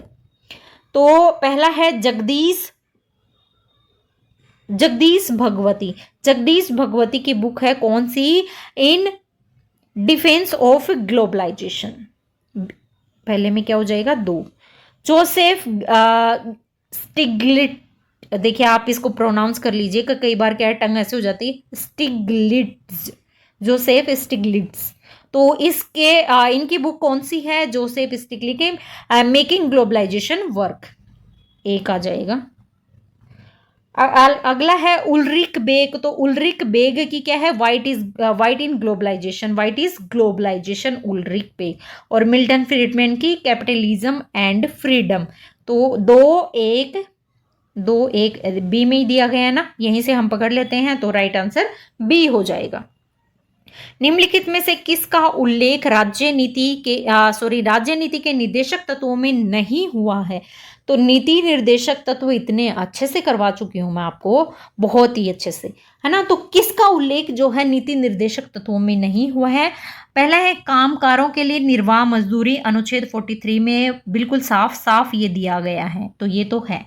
दूसरा है नागरिकों के लिए सम्मान सिविल संहिता, अनुच्छेद 44 में इसका उल्लेख है, ये भी सही है। निशुल्क विधिक सहायता, अनुच्छेद 39A में ये भी उल्लेखित है।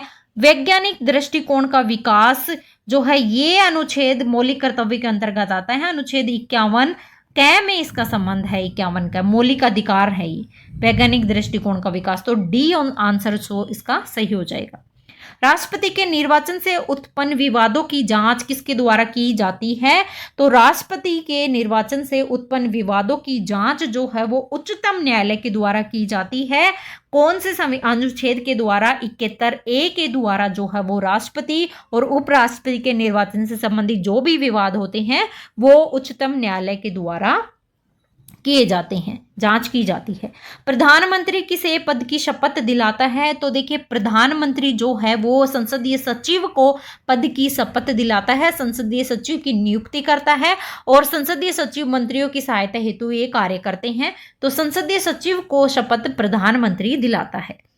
ग्रीन पीस संगठन की स्थापना किस वर्ष हुई थी? तो ग्रीन पीस जो है वो पर्यावरण से संबंधित है, पर्यावरण चेतना और विश्वव्यापी आंदोलन है। ग्रीन पीस इसकी स्थापना जो है वो 1971 में कनाडा में हुई थी, कनाडा में इसकी स्थापना हुई थी। तो ये किससे जुड़ा हुआ है? ग्रीन पीस मतलब एक प्रकार का पर्यावरण आंदोलन था। अगला क्वेश्चन है भारतीय संविधान की कौन सी अनुसूची पंचायतों की शक्तियों से संबंधित है? तो भारतीय संविधान की अनुसूची 11वीं जो है वो पंचायतों की शक्तियों से संबंधित है, जो कि 73वें संविधान संशोधन के द्वारा जोड़ी गई थी 1993 में। तो कौन से भाग में? भाग 9 में इनका वर्णन है ना।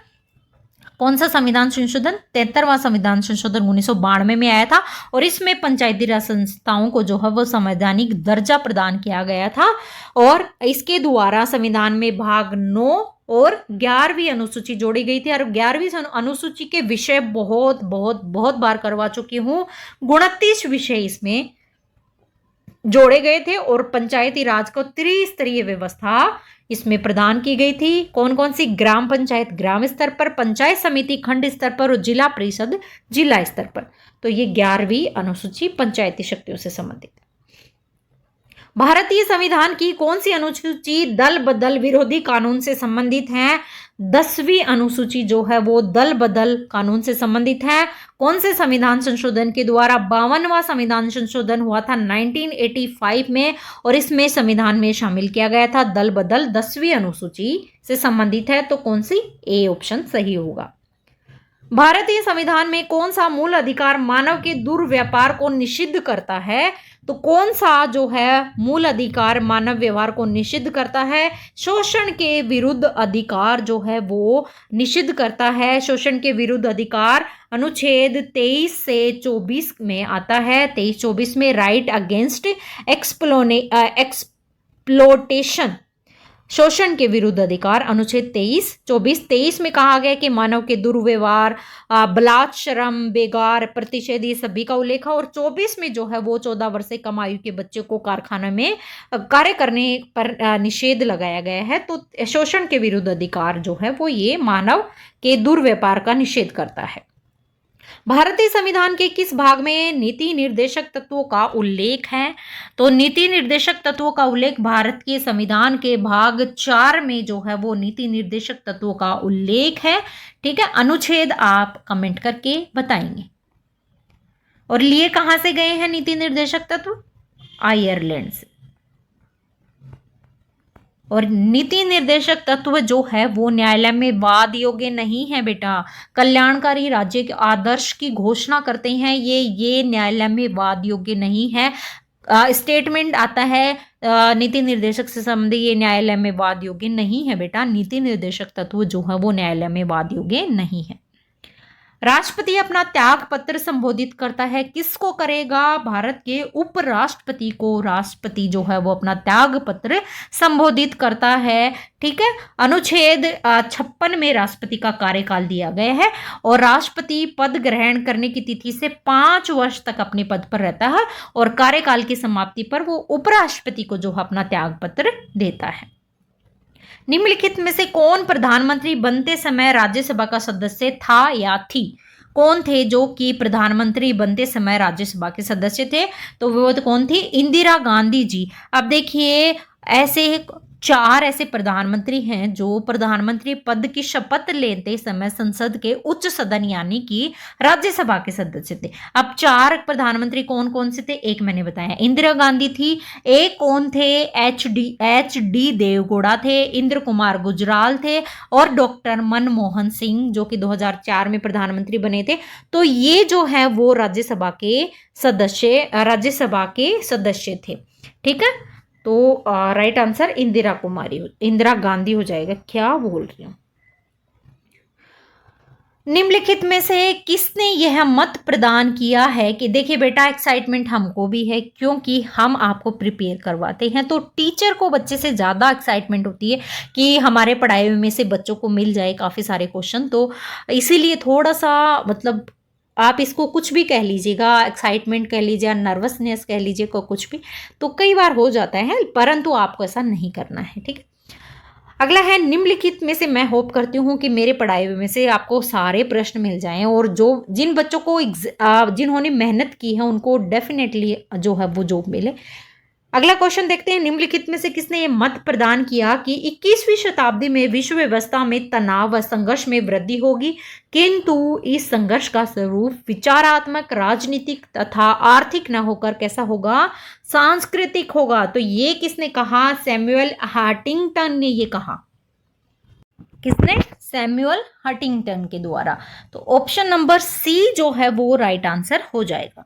अगला क्वेश्चन है, राज्य सरकार द्वारा राज्य में कितने नए औद्योगिक क्षेत्र स्थापित करने की योजना बनाई जा रही है? तो 18 ऐसे औद्योगिक क्षेत्र बनाए जाने की योजना बनाई जा रही है।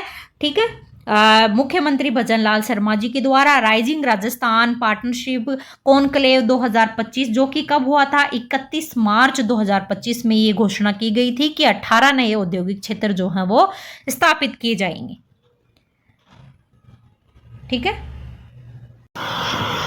देखिए अगला क्वेश्चन है, ऑपरेशन खुशी के संबंध में सत्य कथन कौन सा है? देखिए बहुत तेज बारिश आ रही है, फिर मैं आपके लिए कर रही हूँ। आवाज़ में थोड़ा सा आपको चेंज दिखेगा पर करना बहुत ज़रूरी है। ऑपरेशन खुशी के संबंध में सत्य कथन है, हमको छांटना है। ऑपरेशन खुशी के संबंध में इसका संचालन राजस्थान पुलिस के द्वारा किया गया। इसका उद्देश्य गुमशुदा नाबालिग बालिकाओं को घर वापस लाने के लिए किया गया। इस अभियान में 9वें चरण का आयोजन 1 अप्रैल से 30 अप्रैल 2025 तक किया गया। तो देखिए ये सारी ही चीज़ें जो है ऑपरेशन खुशी के संबंध में सत्य हैं। इसमें जो है ये बालिकाएं जो भी गुमशुदा है घर वापसी लाने के लिए इनको किया गया है, जो कि नाबालिग बालिकाएं हैं। ये 9वें चरण का आयोजन जो है वो 1 अप्रैल से 30 अप्रैल के बीच में किया गया राजस्थान पुलिस के द्वारा। और इसमें बहुत सारी बालक बालिकाओं को जो है वो ढूंढा निकाला, मतलब घर वापस लाया गया। तो ऑप्शन नंबर डी इसका राइट आंसर हो जाएगा। 11वां राजस्थान अंतर्राष्ट्रीय फिल्म महोत्सव कहाँ पर आयोजित किया गया? जोधपुर में, जयपुर में, कोटा में, उदयपुर में। तो देखिए जो 11वां राजस्थान अंतर्राष्ट्रीय फिल्म महोत्सव है वो आयोजित किया गया कहाँ पर? जोधपुर में जो है ये आयोजित किया गया। ऑप्शन नंबर ए जो है वो राइट आंसर होगा। और ये फिल्म महोत्सव का कौन सा संस्करण था? 11वां संस्करण था, लिखा हुआ है।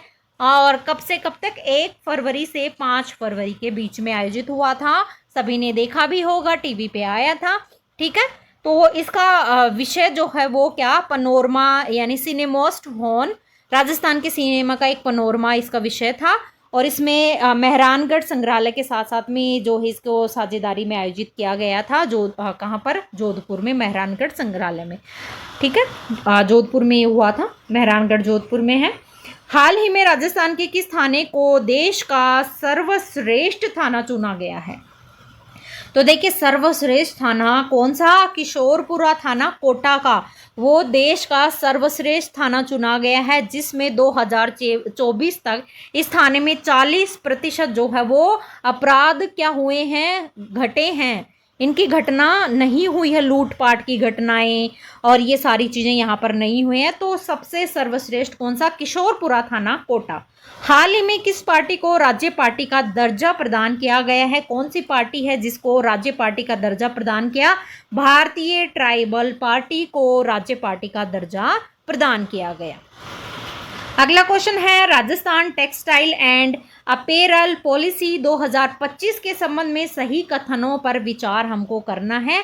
ठीक है, प्रदेश में टेक्सटाइल एंड अपेरल क्षेत्र में सतत और समग्र विकास के साथ साथ इस क्षेत्र में रोजगार सृजन, कौशल विकास, नवाचार, उत्पादकता और निर्यात को बढ़ावा देना। ठीक है, एकदम सही है। इससे वैश्विक स्तर पर स्थानीय वस्त्र उत्पादों की दक्षता और विश्वसनीयता में वृद्धि होगी। तो ये भी बिल्कुल सही है। टेक्सटाइल एंड अपीरल पॉलिसी के संबंध में कैबिनेट ने इसे मंजूरी दी है। ठीक है, दूसरा भी सही होगा। इसके माध्यम से राज्य में लगभग 40,000 करोड़ रुपए के संभावित निवेश में रोजगार के नए अवसर जो है वो क्या होंगे? सृजित होंगे। तो 1, 2, 3 तीनों ही जो है वो सही हो जाएंगे। अगला है राजस्थान लॉजिस्टिक पॉलिसी 2025 के संबंध में सत्य कथन हमको छांटना है। औद्योगिक विकास को प्रोत्साहन देने और कनेक्टिविटी में वृद्धि करते हुए लॉजिस्टिक लागत में कमी लाने के उद्देश्य से राजस्थान लॉजिस्टिक पॉलिसी 2025 का अनुमोदन किया गया। बिल्कुल सही है। ये नीति लॉजिस्टिक सुविधाओं की मैपिंग और लॉजिस्टिक क्षेत्र में निजी निवेश को आकर्षित कर रोजगार सृजन में सहायक सिद्ध होगी। ये भी सही है। रिको के आगामी औद्योगिक क्षेत्रों में अधिकतम 10 एकड़ और 10% आवंटन योग्य भूमि लॉजिस्टिक सुविधाओं को आरक्षित की जाएगी। तो ये सारी चीज़ें जो है वो लॉजिस्टिक पॉलिसी 2025 के संबंध में क्या होंगी? सही होंगी और इसको मंत्रिमंडल के द्वारा अनुमोदित किया गया है। अगला क्वेश्चन है हाल ही में राजस्थान राज्य पैरा पावर लिफ्टिंग चैंपियन का आयोजन कहाँ किया गया? तो ये पैरा लिफ्टिंग चैंपियन का आयोजन जो है वो राजस्थान में कहाँ पर? जयपुर में किया गया।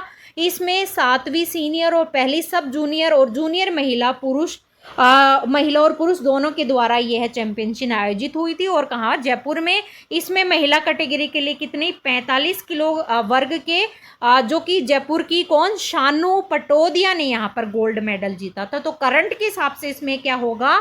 शानू पटोदिया ने इस पावर लिफ्टिंग में 45 किलो भार की थी और इन्होंने गोल्ड मेडल जीता है। और सिल्वर मेडल जीता है झुंझुनू की अनीता ने। ठीक है, पुरुष कैटेगरी में 49 किलो वर्ग में पवन कल्हार ने गोल्ड मेडल जीता है और 88 किलो में अलवर के भव्य सैनी ने गोल्ड मेडल जीता।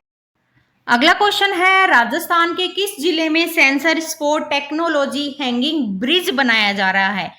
तो देखिए ये करंट के हिसाब से बहुत ही महत्वपूर्ण प्रश्न है। इसमें आपको मैंने बता दिया किसने गोल्ड मेडल जीता, किसमें। तो दोबारा एक बार रिपीट कर देती हूँ। 45 किलो भार में जयपुर की शानू पटोदिया ने गोल्ड मेडल जीता था महिला कैटेगरी में। झुंझुनू की अनीता ने सिल्वर मेडल जीता था। ठीक है, पुरुषों में अगर देखें तो पुरुषों में 49 किलो वर्ग में अजमेर के पवन कहार ने गोल्ड मेडल जीता और 88 किलो भार में अलवर के भव्य सैनी ने गोल्ड मेडल जीता। तो ये करंट के हिसाब से बहुत ही महत्वपूर्ण होते हैं। अब कौन सा जो है स्पोर्ट टेक्नोलॉजी हैंगिंग ब्रिज यहाँ पर बनाया जा रहा है, तो ये बनाया जा रहा है कहाँ पर, राजस्थान के बांसवाड़ा जिले में ये हैंगिंग ब्रिज आनंदपुरी और डूंगरपुर जिले के बीच में जो है ये ब्रिज बनाया जा रहा है। सेंसर स्पोर्ट टेक्नोलॉजी और हैंगिंग ब्रिज, ठीक है। तो राइट आंसर हो जाएगा सी। अगला क्वेश्चन है, निम्नलिखित में से कौन सा कथन जो है वो गलत है, तो अधिगम से संबंधित है। अधिगम हमेशा प्रेक्षणीय अवलोकनीय होता है, तो कौन सा हमें पूछा क्या है, गलत पूछा है। तो क्या होता है, अधिगम जो है वो सार्वभौमिक होता है, समायोजन होता है, परिणाम व्यवहार का परिवर्तन होता है, परंतु अवलोकनीय और प्रेक्षणीय नहीं होता है। अधिगम विशेष परिस्थितियों की उपज होती है, परिणाम व्यवहार परिवर्तन होता है, अधिगम अनुकूल होता है। तो राइट आंसर ए ही जो है वो गलत हो जाएगा। अगला है, जिन प्रतिक्रियाओं को सीखने के उपरांत संतुष्टि प्राप्त होती है उन्हें सीख लिया जाता है, ये क्या कहलाता है, तो ये कहलाता है प्रभाव का नियम, जो कि किसने दिया था, थॉर्नडाइक के द्वारा दिया गया था प्रभाव का नियम, जिसमें कि सीखने के उपरांत संतुष्टि प्राप्त होती है तो सीख लिया जाता है। ये थॉर्नडाइक का प्रभाव का नियम कहलाता है। अगला है, बुद्धि लब्धि यानी आईक्यू के परिकलन का सूत्र क्या है। मैं बहुत बार बताया है कि ये सूत्र पूछा जाएगा एग्जाम में। तो देखिए, सबसे पहले आईक्यू जो है, सबसे पहले 1912 में जर्मन के मनोवैज्ञानिक कौन थे, विलियम स्टर्न ने जो है वो बुद्धि लब्धि यानी आईक्यू का क्या दिया था, संप्रत्यय दिया था। और 1916 में जो है टर्मन ने बुद्धि लब्धि का सूत्र दिया था। तो स्टर्न ने तो आईक्यू का संप्रत्यय दिया था और टर्मन ने बुद्धि लब्धि का सूत्र दिया था। बुद्धि लब्धि का सूत्र क्या दिया था टर्मन ने दिया था बुद्धि इक्वल टू बुद्धि लब्धि इक्वल टू मानसिक आयु बटे वास्तविक आयु। तो CMA बटे CA मल्टीप्लाई 100, ठीक है। MA मतलब मानसिक आयु और CA मतलब वास्तविक आयु। तो इससे आप अगर बच्चे की बुद्धि लब्धि दे दे कि उसकी वास्तविक आयु इतनी है और उसकी बुद्धि लब्धि इतनी है, तो आप उसकी वास्तविक आयु आपको निकालनी है, तो आप इजीली निकाल सकते हैं। चाहे वास्तविक आयु दे दे, चाहे मानसिक आयु दे दे, आप निकाल पाएंगे। अगला क्वेश्चन है, प्रेरणा प्रबलन हास सिद्धांत के प्रदाता कौन है। तो प्रेरणा प्रबलन हास सिद्धांत के प्रतिपादक कौन, हल को माना जाता है, CL हल, जो कि अमेरिका से थे। 1915 में इन्होंने ये प्रेरणा प्रबलन का सिद्धांत दिया था। कौन सी पुस्तक के अंतर्गत, प्रिंसिपल ऑफ बिहेवियर के अंतर्गत व्यवहार के सिद्धांत में CL हल ने जो है ये क्या दिया था, प्रेरणा प्रबलन का सिद्धांत दिया था और चूहे पर इन्होंने प्रयोग किए थे। अगला क्वेश्चन है, मैं पहले भी बोल चुकी हूं कि मनोविज्ञान में आपको पूरे में से पूरे जो है नंबर लाने हैं।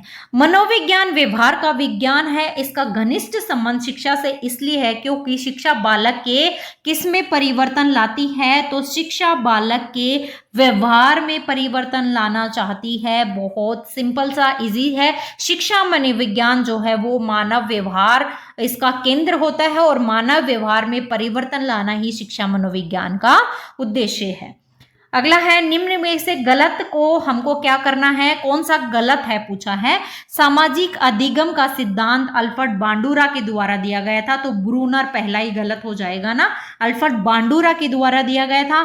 अधिगम का साइन सिद्धांत टोलमैन के द्वारा दिया गया था। अधिगम का क्षेत्रीय सिद्धांत लेविन के द्वारा दिया गया। प्रयत्न और त्रुटि का सिद्धांत थॉर्नडाइक के द्वारा। तो सामाजिक अधिगम सिद्धांत बांडुरा का था। निम्नलिखित में से थॉर्नडाइक के अनुसार अधिगम का प्राथमिक नियम क्या है, सादृश्य का नियम या फिर मनोवृत्ति का नियम, आत्मीकरण का नियम या अभ्यास का नियम। तो देखिए, थॉर्नडाइक ने प्रयास व त्रुटि का सिद्धांत दिया था और इस आधार पर सीखने के उन्होंने 3 तो मुख्य नियम बताए थे और 5 गौण नियम बताए थे, जिसमें प्राथमिक नियम उन्होंने तत्परता का नियम बताया था, दूसरा उन्होंने अभ्यास का नियम, तीसरा प्रभाव का नियम। 3 नियम बताए थे, तो इसमें तत्परता का नहीं है, तो राइट आंसर क्या हो जाएगा, अभ्यास का नियम हो जाएगा। वहीं 5 गौण नियम कौन से थे, आंशिक क्रिया का नियम, बहु प्रतिक्रिया का नियम, मनोवृत्ति का नियम, आत्मीकरण या सादृश्यता का नियम और साहचर्य परिवर्तन का नियम। तो ये 5 गौण नियम थे थॉर्नडाइक के अनुसार। अगला क्वेश्चन है, सृजनात्मकता की विशेषता होती है लचीलापन, मौलिकता, प्रवाहशीलता या उपयुक्त सभी। तो बिल्कुल सृजनात्मकता की ये सभी विशेषताएं होती हैं। सृजनात्मकता मौलिक भी होती है, लचीलापन भी होता है, विवेकशील होती है, गतिशील होती है, संवेदनशील होती है, कल्पनाशील होती है, प्रभावशीलता इसमें पाई जाती है। तो राइट आंसर डी हो जाएगा। अधिगम बाधित असमर्थ बच्चे अधिकतम होते हैं आक्रामक, संगठित, निम्न उपलब्धि वाले या संगत। तो देखिए अधिगम बाधित असमर्थ बच्चे अधिकतम कैसे होते हैं, निम्न उपलब्धि वाले होते हैं। राइट आंसर क्या हो जाएगा, सी हो जाएगा। गिलफोर्ड द्वारा प्रतिपादित बौद्धिक संरचना के मॉडल में प्रारंभ में कितने तत्वों को सम्मिलित किया गया है। तो देखिए गिलफोर्ड ने जो है वो जेपी गिलफोर्ड इनका पूरा नाम है, जेपी गिलफोर्ड ने त्रिआयामी या त्रिविमीय बुद्धि सिद्धांत इन्होंने दिया था। ये सोवियत संघ रूस के रहने वाले थे। 1967 में इन्होंने बुद्धि संरचना का सिद्धांत दिया था। और गिलफोर्ड ने हमारी बुद्धि के कितने आयाम बताए, 3 आयाम बताए थे। प्रत्येक आयाम जो है वो एक दूसरे के गुणात्मक रूप से एक दूसरे से संबंधित होता है। तो इन्होंने जो है ये विमाय या आयाम कितने बताए थे, संक्रिया 5 बताए थे, विषय वस्तु 6 बताए थे इन्होंने। देखिए मैं विषय वस्तु और संक्रिया और उत्पाद 6 बताए थे, ठीक है। तो गिलफोर्ड द्वारा प्रतिपादित बौद्धिक संरचना मॉडल में कितने, अगर हम इनको मल्टीप्लाई करें तो 5 × 4 × 6 तो कितने हो गए, 120 तत्व हो गए टोटल, है ना। संक्रिया के 5, विषय वस्तु के 4 और उत्पाद के 6। तो ये तत्व इन्होंने बताए थे। तो वर्तमान में 120 तत्व जो है इन्होंने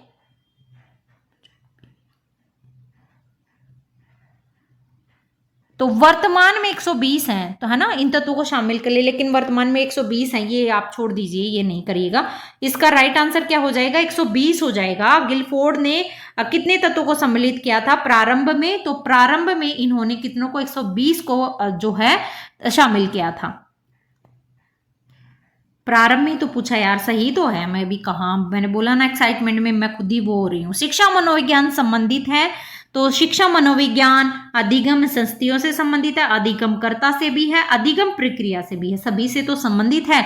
शिक्षा मनोविज्ञान किसे, अधिगम अनुभव से संबंधित है, मापन और मूल्यांकन से भी संबंधित है, निर्देशन और परामर्श से संबंधित है, अध्यापक से संबंधित है, सभी से संबंधित है। नेक्स्ट क्वेश्चन है, एक अध्यापक ने विद्यार्थियों का TAT परीक्षण किया ताकि उनमें निम्न की पहचान की जा सके। किस लिए किया, TAT मतलब प्रासंगिक अंतर्बोध परीक्षण किसके द्वारा किया गया, मॉर्गन और मुर्रे के द्वारा जो है ये परीक्षण किया गया था 1935 में। TAT परीक्षण, इस परीक्षण में कुल कार्डों की संख्या बता चुकी हूँ, 31 होती है, जिसमें 30 कार्ड चित्रित होते हैं, 10 महिलाओं के, 10 पुरुषों के और 10 कॉमन होते हैं, और एक कार्ड जो है वो सादा होता है। इसमें क्या किया जाता है, व्यक्तित्व का मापन किया जाता है। ये इसके द्वारा जो उम्र होती है वो कितने 20 कार्ड दिए जाते हैं, 19 चित्रित और एक सादा कार्ड जो बच्चों को दिया जाता है, और इसके अनुसार जो है वो क्या किया जाता है, परीक्षण किया जाता है। तो TAT परीक्षण की पहचान किसकी पहचान की जाती है, व्यक्तित्व की, ठीक है, व्यक्तित्व मापन की विधि है। अब देखिए TAT का हिंदी अनुकूलन या भारतीयकरण जो है वो किसके द्वारा किया गया था, कलकत्ता की प्रोफेसर, मैं पहले आपको करवा चुकी हूँ, प्रोफेसर उमा चौधरी के द्वारा इसमें TAT का हिंदी अनुकूलन किया गया था। तो व्यक्तित्व मापन की विधि है TAT, मॉर्गन और मुर्रे के द्वारा दिया गया। बेसल आयु किसके मापन से संबंधित है, तो बेसल आयु देखिए बुद्धि के मापन से संबंधित है। बेसल आयु जिस अधिकतम आयु स्तर के प्रश्नों को बालक को हल कर देता है ना, उसे उसकी बेसल आयु कहते हैं। बेसल आयु बुद्धि के मापन को क्या करती है, इससे संबंधित होती है। तो ये किससे संबंधित होगी, बुद्धि से संबंधित, मतलब बच्चे को कोई प्रश्न देते हैं और बच्चा उसका अधिकतम आयु स्तर के प्रश्नों को भी वो हल कर देता है, तो वो बेसल आयु कहलाती है। रोशा इंक ब्लॉक परीक्षण में शामिल ये पूछा गया है 2018 में जो हुआ था पेपर किसका, सेकंड ग्रेड का, उसमें। तो रोशा शाही धब्बा परीक्षण या रोशा इंक ब्लॉक परीक्षण जो है ये किसके द्वारा दिया गया था, सबसे पहले हरमन रोशा के द्वारा दिया गया था। हरमन रोशा ने इसे दिया था, स्विट्जरलैंड के थे, 1921 में इसको दिया गया था। ये किससे संबंधित है, इसमें कितने कार्ड होते हैं, तो इसमें टोटल देखिए 10 कार्ड होते हैं। अब टीएटी में कितने थे, 31 कार्ड थे, मोर्गन मुर्रे के द्वारा दिया गया। अब रोशा शाही धब्बा परीक्षण में टोटल 10 कार्ड होते हैं, जिसमें 5 कार्ड तो क्या होते हैं, काले और सफेद होते हैं, 2 कार्ड काले होते हैं, 2 कार्ड जो है वो काले और लाल होते हैं, और 3 कार्ड बहुरंग के होते हैं। मतलब 10 में से 5 तो काले और व्हाइट और ब्लैक होते हैं, ठीक है। अब इसमें से 2 कार्ड जो है वो ब्लैक और रेड होते हैं, ठीक है, रेड होते हैं, और 3 कार्ड जो है वो मल्टीपल कलर्स के होते हैं। और इन पर क्या करा जाता है, शाही का धब्बा जो लगाया जाता है, और इन कार्ड को दिखा करके पूछा जाता है इसमें क्या दिखाई दे रहा है।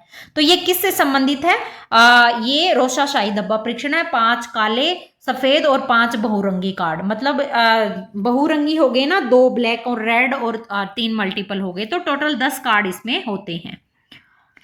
25 वर्षीय लड़का जिसकी मानसिक आयु, मैंने अभी ये सूत्र बताया था ना, आप इसे निकाल सकते हैं, जिसकी मानसिक आयु 16 है और आईक्यू इसका क्या होगा, तो आईक्यू आप निकाल सकते हैं। मानसिक आयु मतलब MA बटा CA मल्टीप्लाई 100, आप इजीली निकाल सकते हैं ना, बुद्धि लब्धि का सूत्र मैंने बताया था। तो मानसिक आयु कितनी हो गई, 16, और इसकी लड़का है कितने साल का, 25 साल का, वास्तविक आयु कितनी होगी, 25, इसको निकालिए आप, 25 और 100 तो कितनी निकलेगी आपके सामने, 64, ठीक है, 16 4 जा 60, मतलब कितनी निकलेगी इसकी, अगर इसको काटेंगे तो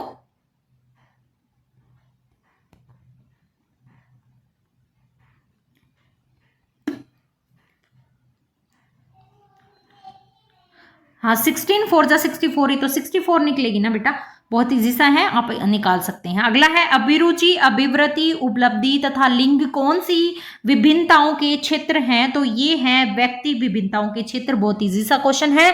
शारीरिक विभिन्नता, मानसिक विभिन्नता, अभिरुचि, अभिवृत्ति, संवेगात्मक विभिन्नता, लैंगिक विभिन्नता, उपलब्धि संबंधी विभिन्नता, ये सभी व्यक्तिक विभिन्नताओं के अंतर्गत आती हैं। अगला क्वेश्चन है, बालक की शारीरिक वृद्धि व विकास को प्रभावित करता है, कौन प्रभावित करता है बालक को शारीरिक और शारीरिक वृद्धि और विकास को, तो वंशानुकरण और वातावरण दोनों ही जो है वो बालक के शारीरिक वृद्धि और विकास को प्रभावित करता है। इसमें वातावरण भी करेगा, वंशानुक्रम भी करेगा, उसका जो पौष्टिक भोजन है वो भी करेगा, उसके परिवार का माहौल करेगा, खेल और व्यायाम करेंगे, तो ये सारी चीजें इसमें आएंगी। समायोजन के संदर्भ में कौन सा कथन जो है वो गलत है, ठीक है, तो ये संतुलन प्रदान करता है, बिल्कुल ये समस्या का समाधान करता है समायोजन। समायोजन निरंतर चलने वाली प्रक्रिया नहीं है क्या, हम जिंदगी भर समायोजन करते रहते हैं ना, कोई किसी से समायोजन, किस परिस्थिति में कैसे, हर तरीके से समायोजन ही समायोजन करना पड़ता है, तो समस्या का समाधान करता है समायोजन। निरंतर चलने वाली प्रक्रिया है समायोजन, ना कि सतत चलने वाली, ना कि कुछ समय के लिए। समायोजन की अनुपस्थिति में व्यक्ति तनाव, संघर्ष और चिंताओं से घिरा रहता है, बिल्कुल घिरा रहता है, अगर समायोजन नहीं करेगा तो वो चिंताओं से घिरा रहेगा, अपने वातावरण, अपने व्यवहार, अपने आसपास के व्यक्तियों से अगर वो सुनेगा, अगर उन चीजों को सुनकर इग्नोर नहीं करेगा तो वो उसके दिमाग पर घर करेंगी और वो एंजाइटी और डिप्रेशन का शिकार होगा। तो समायोजन जो है वो व्यवहार और वातावरण में परिवर्तन करता है, समायोजन उपलब्धि है, ठीक है, तो समायोजन की उपस्थिति में तनाव, संघर्ष और चिंताओं से घिरा रहता है, लेकिन सी जो है वो क्या हो जाएगा, गलत हो जाएगा। एक शिक्षक के लिए शिक्षा मनोविज्ञान की उपादेयता है, क्या होती है, स्वयं के ज्ञान और तैयारी के बारे में जानकारी के लिए, बालकों की आवश्यकताओं की जानकारी के लिए, या दोनों के लिए, दोनों के लिए। एक शिक्षक के लिए शिक्षा मनोविज्ञान दोनों के लिए आवश्यक है, स्वयं के ज्ञान की तैयारी के लिए भी और विद्यार्थियों को जानने के लिए, बालकों की आवश्यकताओं की जानकारी के लिए शिक्षक को जो है शिक्षा मनोविज्ञान की उपादेयता मानी जाती है। शिक्षण विधि प्रविधि के चयन करने के लिए, बालक के विकास का ज्ञान प्राप्त करने के लिए, अनुशासन स्थापित करने के लिए, और जितने भी शिक्षा संबंधी समस्याएं उनके समाधान करने के लिए ये आवश्यक है। और हम अंतिम प्रश्न है, मनोविज्ञान ने शिक्षा को बना दिया है, क्या बना दिया है? बाल केंद्रित। बिल्कुल, शिक्षा मनोविज्ञान ने शिक्षा को बाल केंद्रित बना दिया है। वर्तमान में शिक्षा की प्रक्रिया में बालक को सबसे ज्यादा महत्व दिया जाता है। बालक की आयु स्तर, बालक की आवश्यकता, बालक की जितने भी मतलब योग्यता, रुचि, अभिरुचि, शिक्षण प्रविधि, पाठ्यक्रम, ये सारी चीजें जो है वो शिक्षा मनोविज्ञान बाल केंद्रित मतलब बच्चे पर डिपेंड करता है। तो वर्तमान में शिक्षा बालक के लिए है, न कि बालक शिक्षा के लिए। एक बहुत ही प्रसिद्ध कथन है कि क्या, वर्तमान में शिक्षा बालक के लिए है, न कि बालक शिक्षा के लिए। तो बाल केंद्रित बना दिया है। तो ये थे हमारे महत्वपूर्ण 100 प्रश्न जर्नल पेपर के लिए। कल के लिए आपको फिर से ऑल द वेरी बेस्ट। बाकी हम कल मिलेंगे दोबारा से एक नए वीडियो में कुछ ऐसे ही महत्वपूर्ण प्रश्नों के साथ। तब तक आप इनको देखिएगा। मिलते हैं फिर नेक्स्ट वीडियो में। जय हिंद, जय भारत।